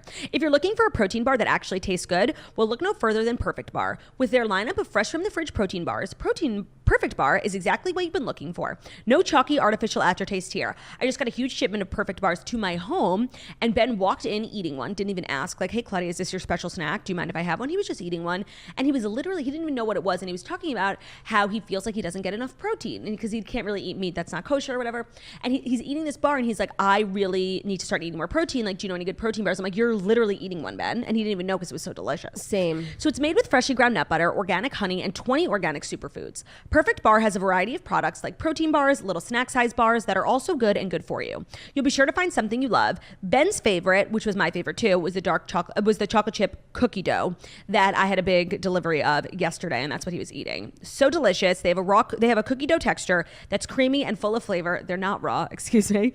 They're unlike any other protein bars out there, and now they come in a snack size, which is packed with up to 6 grams of protein and 150 calories. They're made with only whole food ingredients, and they contain no artificial preservatives, so they are stored in the fridge. Grab one after a workout, for a quick bite while you're out, just being busy, and you can feel good about what you're snacking on. Perfect Bar knows that it'll be love at first bite, so for a limited time, they're offering you a chance to try their refrigerated protein bars for free. Here's how it works. Sign up for email or texts and upload a picture of your receipt from your local grocery store, and they'll reimburse you for the cost of one bar. It'll go directly into your Venmo or PayPal account. All you have to do is go to perfectsnacks.com/toast to get a free Perfect Bar today. That's perfectsnacks.com/toast to get a free Perfect Bar today. All right, our first story has the book community, but also the film community rattled. Okay. We've gotten a bunch of news about the It Ends With Us casting. For those who don't know, It Ends With Us is a book that was written by Colleen Hoover, went super viral over the last few years. Every celebrity, Kylie and Kendall, were both reading it. And now they're making it into a movie. And so far, we have gotten Blake Lively. I take credit for Colleen Hoover in this family.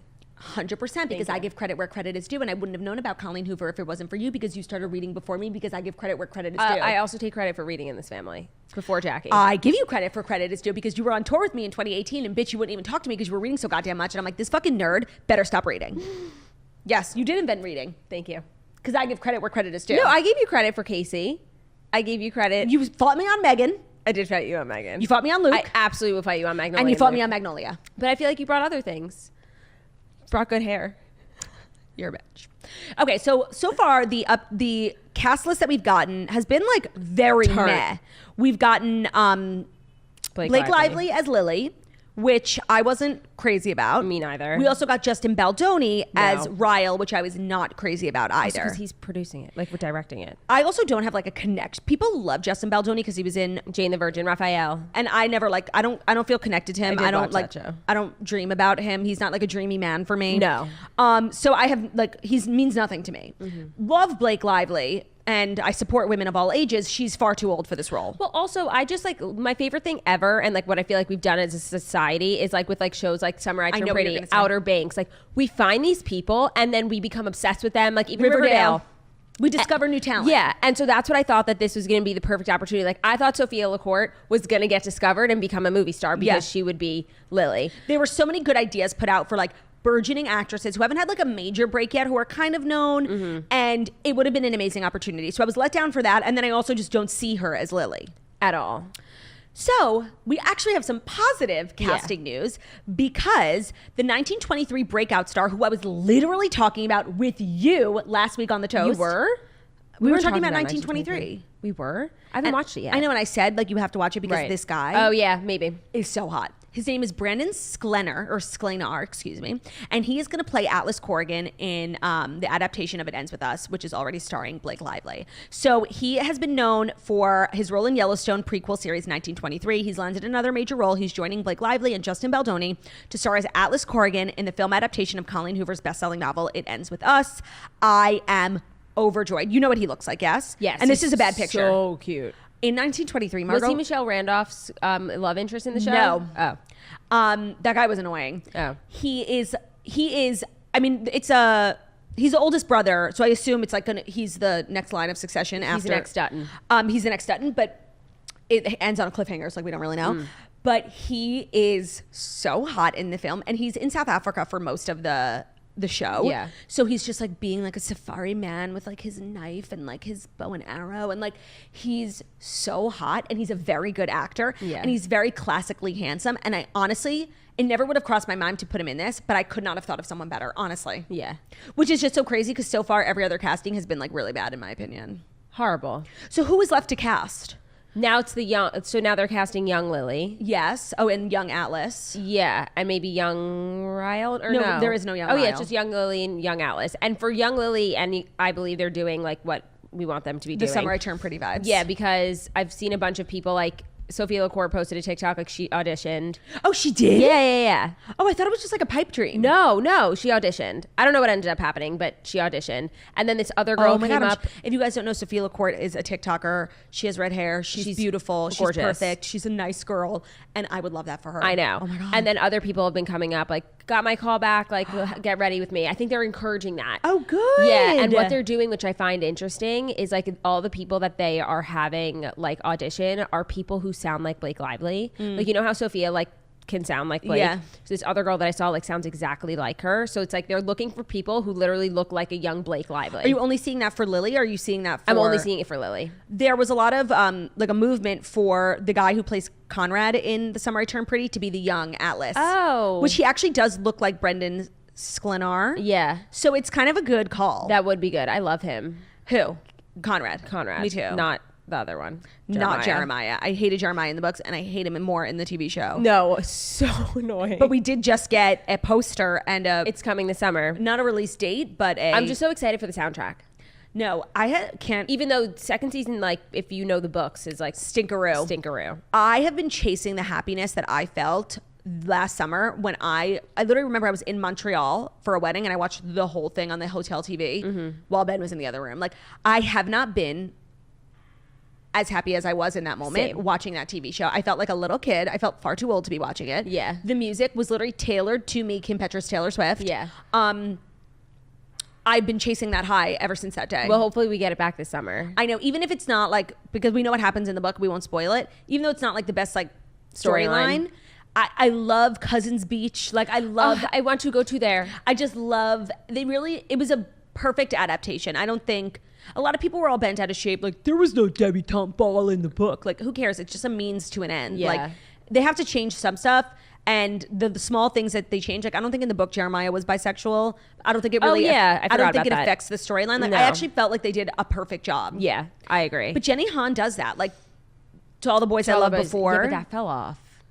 Beyond Big time. But that first movie was It altered like the world atmosphere. It altered like my brain chemistry. Bless you. She sneezed on it. It's true. I was just trying to see if there was another one That's coming. it. And then, you know, there was the kissing booth too, which. Oh, was but that that's Jenny? not. No, I'm just No. saying. I always consider those movies to be like in the same. Why do we always have to ruin things by giving it a sequel? If it's a movie. No, here's the thing, Margot. I'm so glad you brought that up, and I've said this on the toast 100 times, and I know you don't listen, so I'm sorry if anyone's hearing this for the second time. This is what happened. We all saw the kissing booth, and we were obsessed. Then we saw To All the Boys I Loved Before, and we were like, oh, this is a movie. Yeah. And then we went back and watched the kissing booth, and we were like, oh, this is a low budget community theater. I cannot believe how much I loved the Kissing Booth the first time, and then I watched All the Boys I Loved Before, and it took it to another level that I went back and watched the Kissing Booth. I'm like, how did I ever like this? I never even watched the second one. I did watch the second one. It was Joey King playing with her ex-boyfriend who hated her so much, and she hated him equally. There was, like, the chemistry was off the charts horrendous because these two people wanted to slit each other's throats. Oh my God. Like, it was very contentious. Yeah. And it was just... That was a whole, but I did love that time when Netflix was like churning out young, like YA. Yeah. Like the one where Noah Centineo is like blindfolded. Oh yeah, like with Barb Perfect from Date or something. That was a terrible movie where she like literally tricked this guy. I'm so glad, like as a society, we've moved on from Noah Centineo. I totally agree. Like I'm happy for him and whatever he's doing, but I'm just so glad like I'm not being forced to watch him anymore. It was a flash in the pan, and he was literally everywhere and in everything, and we couldn't escape him.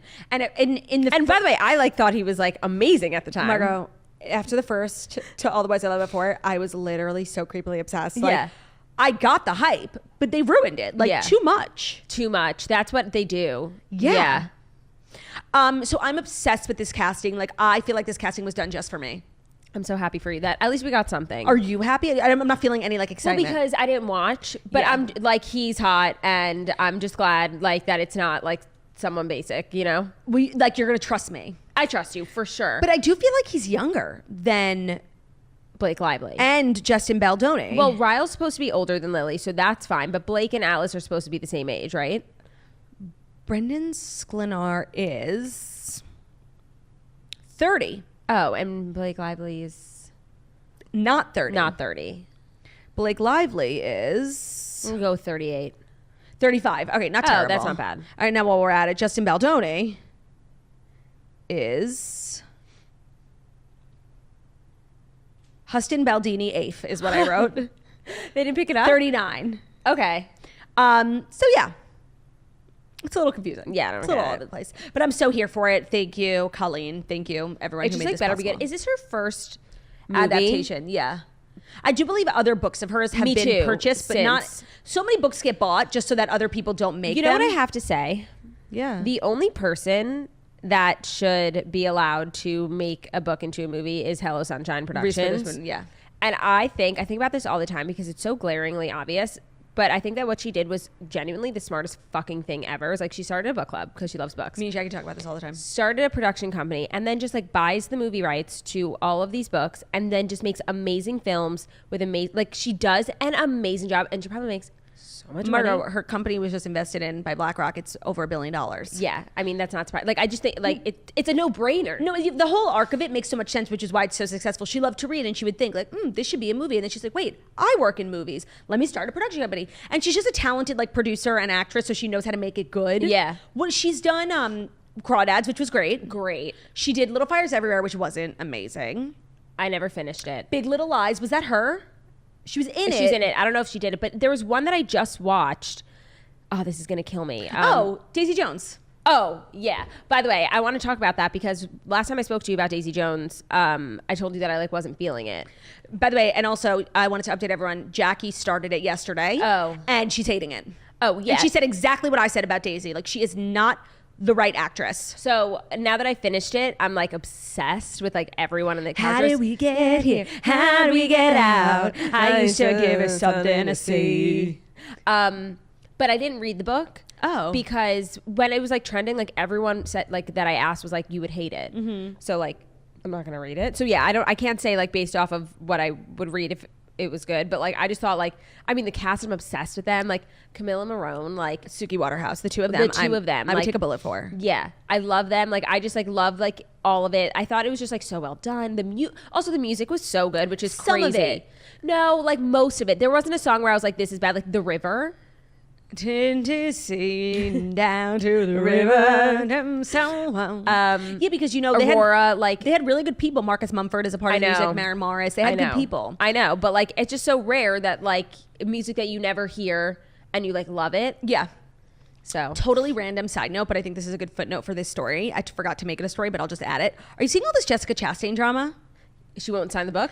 Okay, so Jessica Chastain is currently in a play on Broadway that's like really critically acclaimed. Apparently she's amazing in it. And every night when you're on a Broadway show, you go out the back door and there's people waiting for you with like, you know, posters to sign. And I guess last night or 2 nights ago, somebody brought her a copy of The Seven Husbands of Evelyn Hugo and asked her to sign it. And she said no. And there's been a lot of hoopla. The Seven Husbands of Evelyn Hugo is a book that has been purchased for adaptation, and there's a huge movement for Jessica Chastain to play Celia St. James. She's this redheaded actress, very old Hollywood, and really Jessica Chastain is perfect for it. On Watch What Happens Live, she was asked about it. Andy asked, and she was like, I've heard about it. Send me a script. Like, I'm down. So this video of her saying no to signing the book went viral, and people are like, she read the script and she hated it. She doesn't want to do the book, like jumping to conclusions. Yeah. That she put out a statement, and she was like, she put out a statement on her Instagram. Oh, I didn't see that. She was like, I get asked to sign books all the time, and I say no because it feels weird to sign something I did not write. It feels like I'm taking credit for her book. By the way, 100%. She said, it doesn't mean I saw a script and didn't like it. It just means I'm not signing something I didn't create. Or that I'm not a part of yet. Yeah, I didn't think there was anything. I didn't think her not signing it. I thought it was very respectful to the author. Yeah. And I didn't think it was like a sign that like she hated the script. Yeah. No, but she has to. Be Celia St. James. And Asa Gonzalez. Has to be Evelyn Hugo. Or Anna Darmus would be good too. She would. Yeah. I'd be happy with either of those. But Anna Darmus gets every role. Yeah, that's like so it's true. not fair. Like leave something for Asa Gonzalez, you know? That's so true. All right, ready? For our next story, a little T Swift news. This is crazy. Have you heard about this? Taylor Swift sidestepped the FTX lawsuit just by asking a simple question. Okay. Please explain. Okay. You know what FTX is? It's a ticket thing? No. So FTX, in like Thanksgiving time of last year, it like blew up. So it was this app for crypto, kind of like Coinbase, you know how you use Robinhood for stocks. Sure. And FTX was this major app that like millions and millions of people were using to make money, sell crypto, coins, all that stuff. And it turns out the whole thing was fraudulent. They stole money from people who put money in the app, like never got it back. They worked with Shaq, they worked with Tom Brady, they worked with huge celebrities to promote this, getting people on the app. And I guess they had made an offer to Taylor Swift. So when it comes to making business decisions, Taylor Swift does her due diligence all too well. Very funny, CNBC. So in 2021, the pop superstar was approached by the now bankrupt crypto exchange FTX, offering her a $100 million sponsorship deal that would have involved selling her tickets as NFTs to her fans. However, it never materialized. Before inking the deal, Swift just asked the FTX representatives a simple question. Adam Moskowitz, who's one of the attorneys leading the class action lawsuit on behalf of people towards FTX, they're suing the celebrity endorsers because it's you promoted this fraudulence and I lost money. So he went on a podcast called The Scoop and said, in our discovery, Taylor Swift actually asked them, can you tell me that these are not unregistered securities? And they were unregistered securities, thus making the whole thing fraudulent. So she never took the deal. Even if it weren't for that, I don't think she ever would have done the deal because she's not going to ask her fans to buy NFTs, like, especially for this tour. Like, it was so important and everything had to go right. Like, Ticketmaster didn't even go right. I don't think she would have done it anyway. But the Moskowitz lawsuit is seeking $5 billion in damages, according to their website. They claim that FTX's high-profile promoters didn't properly research FTX before participating in the offer and sale of unregistered securities in the form of yield-bearing accounts. Swift is one of the only few celebrities to question the exchange. Swift is not named in the lawsuit. And, of course, she did not return a request for comment. So this is so crazy because, like, classic Taylor Swift having her ducks in a row. I know, but, like, isn't she tired? Like sometimes, like, do you know what I mean? Like having like doing your due diligence with like everything. She has people. I don't think she was like, let's find out if it's unregistered. She had like the professional business people. But wouldn't everybody? Like, you wouldn't would think Tom Brady would know better? But this reminds me a lot of Fyre Festival. Yeah, because it's like, you know, Bella Hadid promoting something that put people like in danger. So true. Do we blame the influencer or do we blame the brand? And it's similar to this. Do we blame FTX or do we blame Shaq? I don't know. I think it's like you obviously blame the brand. Yeah. But I do think that there's obviously a responsibility on someone this major, the endorser. But I don't think like Taylor was really ever, even if they were like not unregistered, I feel like they didn't even get to the point of like her actually considering it. Like I'm sure it was like they got this deal, her team did the due diligence first and then would bring it to her. Right. But they didn't. They knew it was not viable and never even brought it to her. But she comes out looking like a business also like $100 queen. million is not enough for Taylor. Yeah, no, for her tour. Like she's probably this tour is gonna gross over $1 billion. Yeah, she's already played to 1 million people. Isn't that crazy? She has like 800,000. Speaking of, did you see the video of Amanda Stanton's kids? I did. Amanda Stanton from The Bachelorette went to the Eras tour somewhere and had the best tickets ever, and her daughters are so cute and sweet and they were all dressed up as like princesses. They knew every word, and Taylor like saw them the whole show and kept singing to them. Yeah, it was so cute. There's a video on her Instagram. Now that's why you have kids. Yeah, totally. My so God. Taylor Swift can maybe I'll notice steal them. Michaela. Oh my God, just for the show. Taylor would bring her up on stage. She would be so like blown away by her beauty. Yeah, that's totally. What we should kidnap Kayla. I don't think it'd be a kidnapping. I think Olivia would let, and I think Kayla would want to come. I don't think Olivia would let. Like, concerts are like crazy. Michaela's like really young. Yeah, that's just so true. Like, I don't think you could bring a 2-year-old to a concert. I don't know. People have done crazier shit. Yeah, I see all the girlies like out here pumping at Eras. Like, they are queens. Like, literally going to the bathroom and not even going to the bathroom. No, the amount of TikToks I've seen have been like, I got appendicitis surgery this morning and now I'm here. Yeah, like, no, everyone is doing the most. Yeah. Speaking of Taylor Swift, like, it's actually hard for me to talk about this story Because Margot and I have like something that we need to share. So last night, what time was it at 7? Well, you were on your way to, what time was your date? My date was 8:45, so it was 8:30. So at 8:30, Margot texts me and she says, Claudia? I said, yes, Margot. I was in my bed, you know, me time. She says, Taylor's at blank, a restaurant we go to like multiple times a week, literally every week. She said, I know a few people there. Everyone is texting me. Guys, Nicole was there. Nicole was there. Texting Margot. Taylor was there having dinner with Gigi, Cara Delevingne, and Blake Lively. In the restaurant, not even in a private room, like in the restaurant. Everyone, like the way she walked in and everybody in New York knew about it within 5 minutes. Like, no, that's what was the craziest thing is because this happened right before my date. And then I'm on the date and like, obviously you have to put your phone down. And like the whole time I'm just like in pain.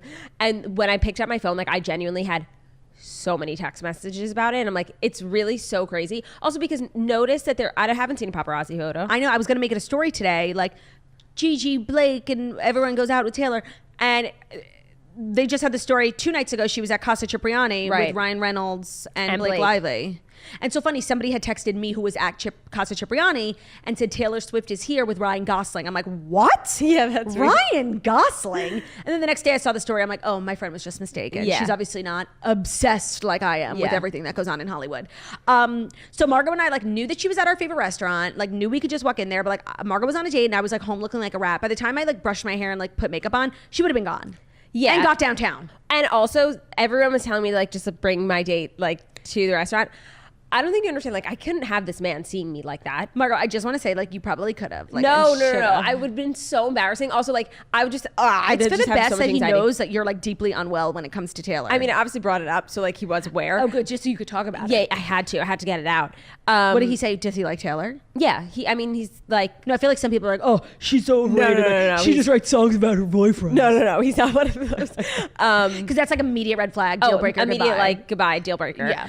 Because he obviously doesn't support women in the arts. Yeah, if that was sure. Okay. But I so you didn't go. We didn't go, and I don't know. I also like. What are you gonna do? You can't go up to her, so I'm just gonna sit and stare. No, I feel like I would have not been okay. I would have just. I weirdly like don't want to meet her ever. I know. Because I can't handle it. I don't know. Like one time she sent me merch. What if like I walked in there and like we made eye contact? She'd be like, "Oh, girl, with no job." No, that's like crazy. I know. I'm totally kidding. But she did send me merch once, even though it's probably like Tree or, you know, some assistant, some lowly PR girl who was just like happy for the task. But maybe. The girl can dream. Maybe she listens to TheToast. Imagine. I feel like I would listen to a podcast where they talk about me every day in the most complimentary, beautiful ways. It's like I don't want to be her fan. I want to be her friend. Margot, that's like so real. That's so real.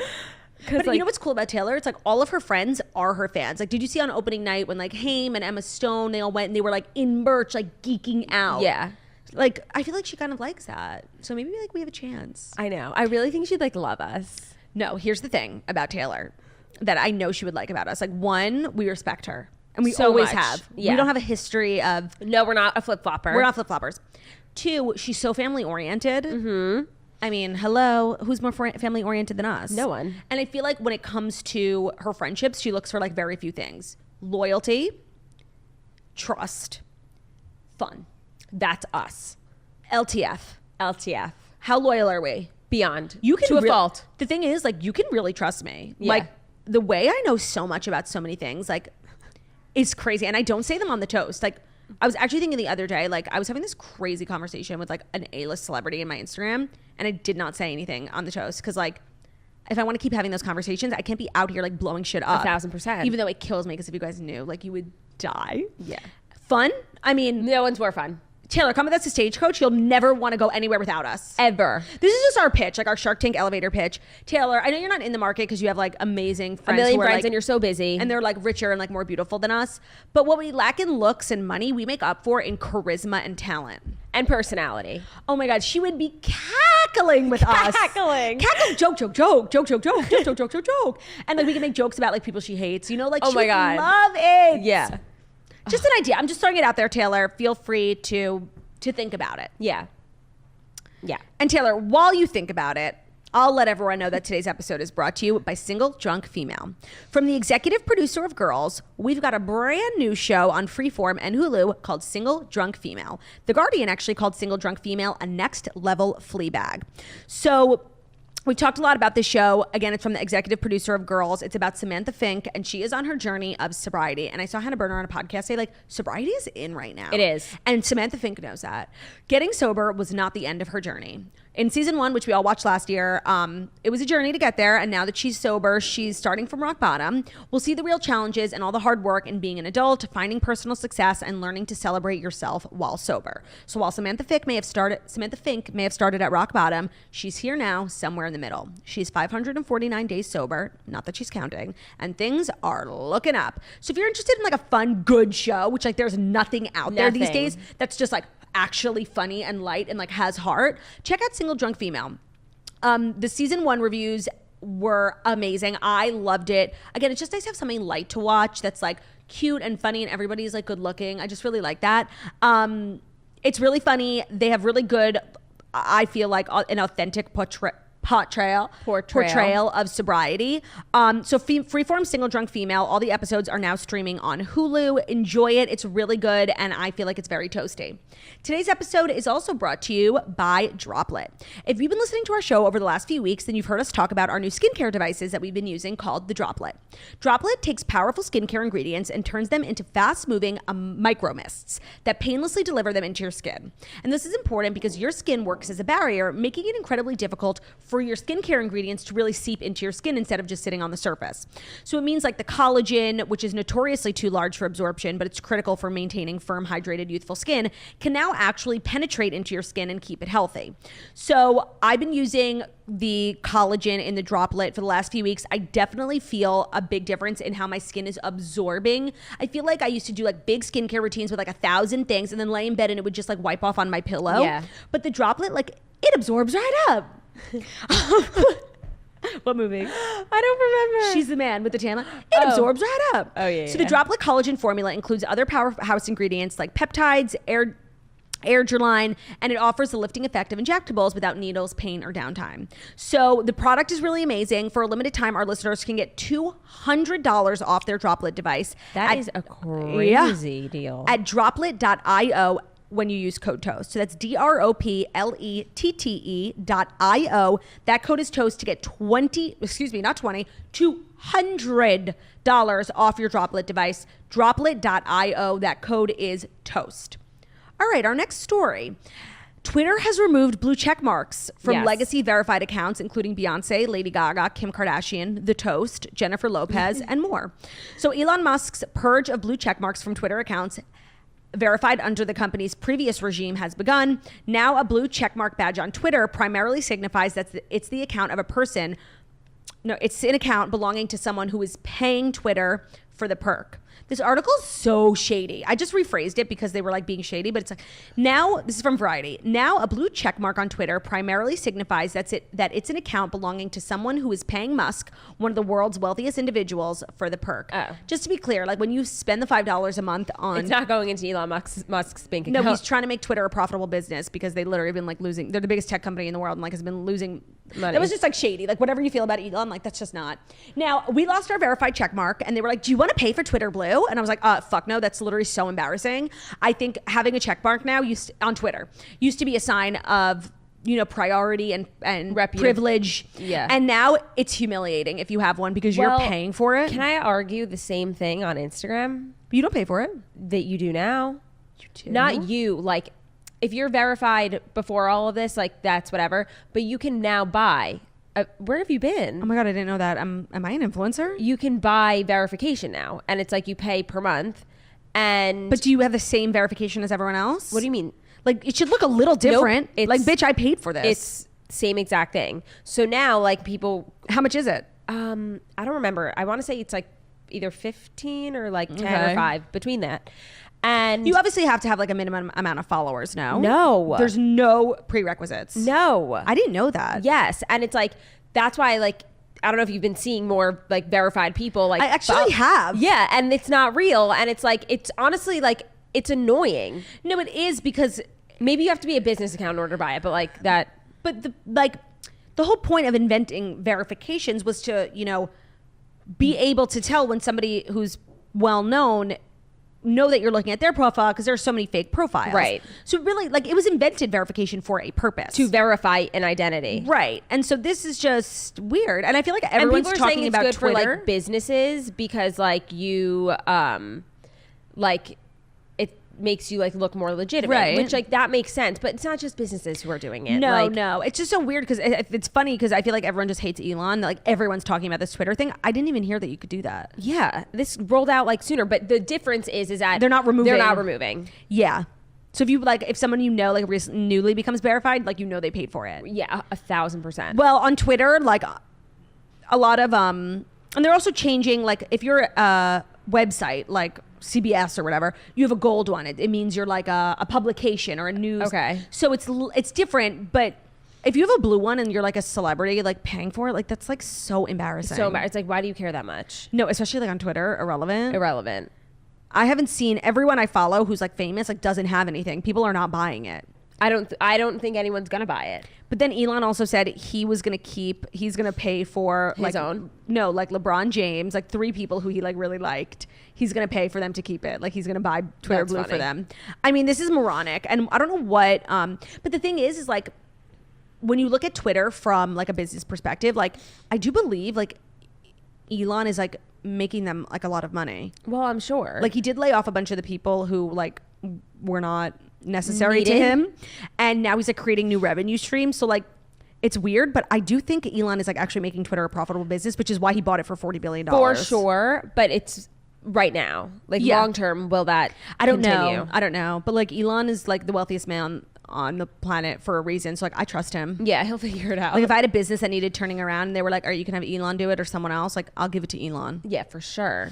My next story is something I'm obsessed with that's going on this weekend. Sophia Richie's wedding. Oh my God, I was stalking her on the way here. Stalking her on the way here because she just joined TikTok to kind of like blow up probably about her wedding. Her TikTok handle is her soon to be married name. Sophia Richie Grange. She's getting married abroad. So I'm sure she actually probably is already legally I think married. they are. I saw a TikTok. He was like wearing his wedding ring. So her fiance, Elliot Grange, and her have hit.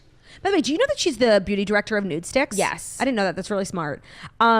She joined TikTok to share her wedding festivities, but like we've already been seeing it because we follow Octopus Lover. Do you know he's there? Yeah, of course. Jake Shane. Is that crazy? Like, is he friends with Elliot? I'm pretty sure he's cousins with Elliot. How fun for him. Yeah.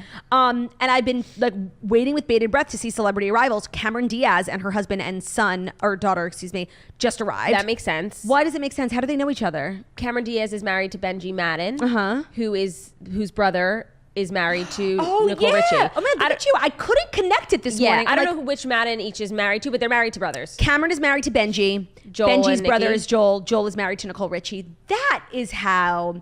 And Nicole Richie and Cameron Diaz are friends, obviously, because of that.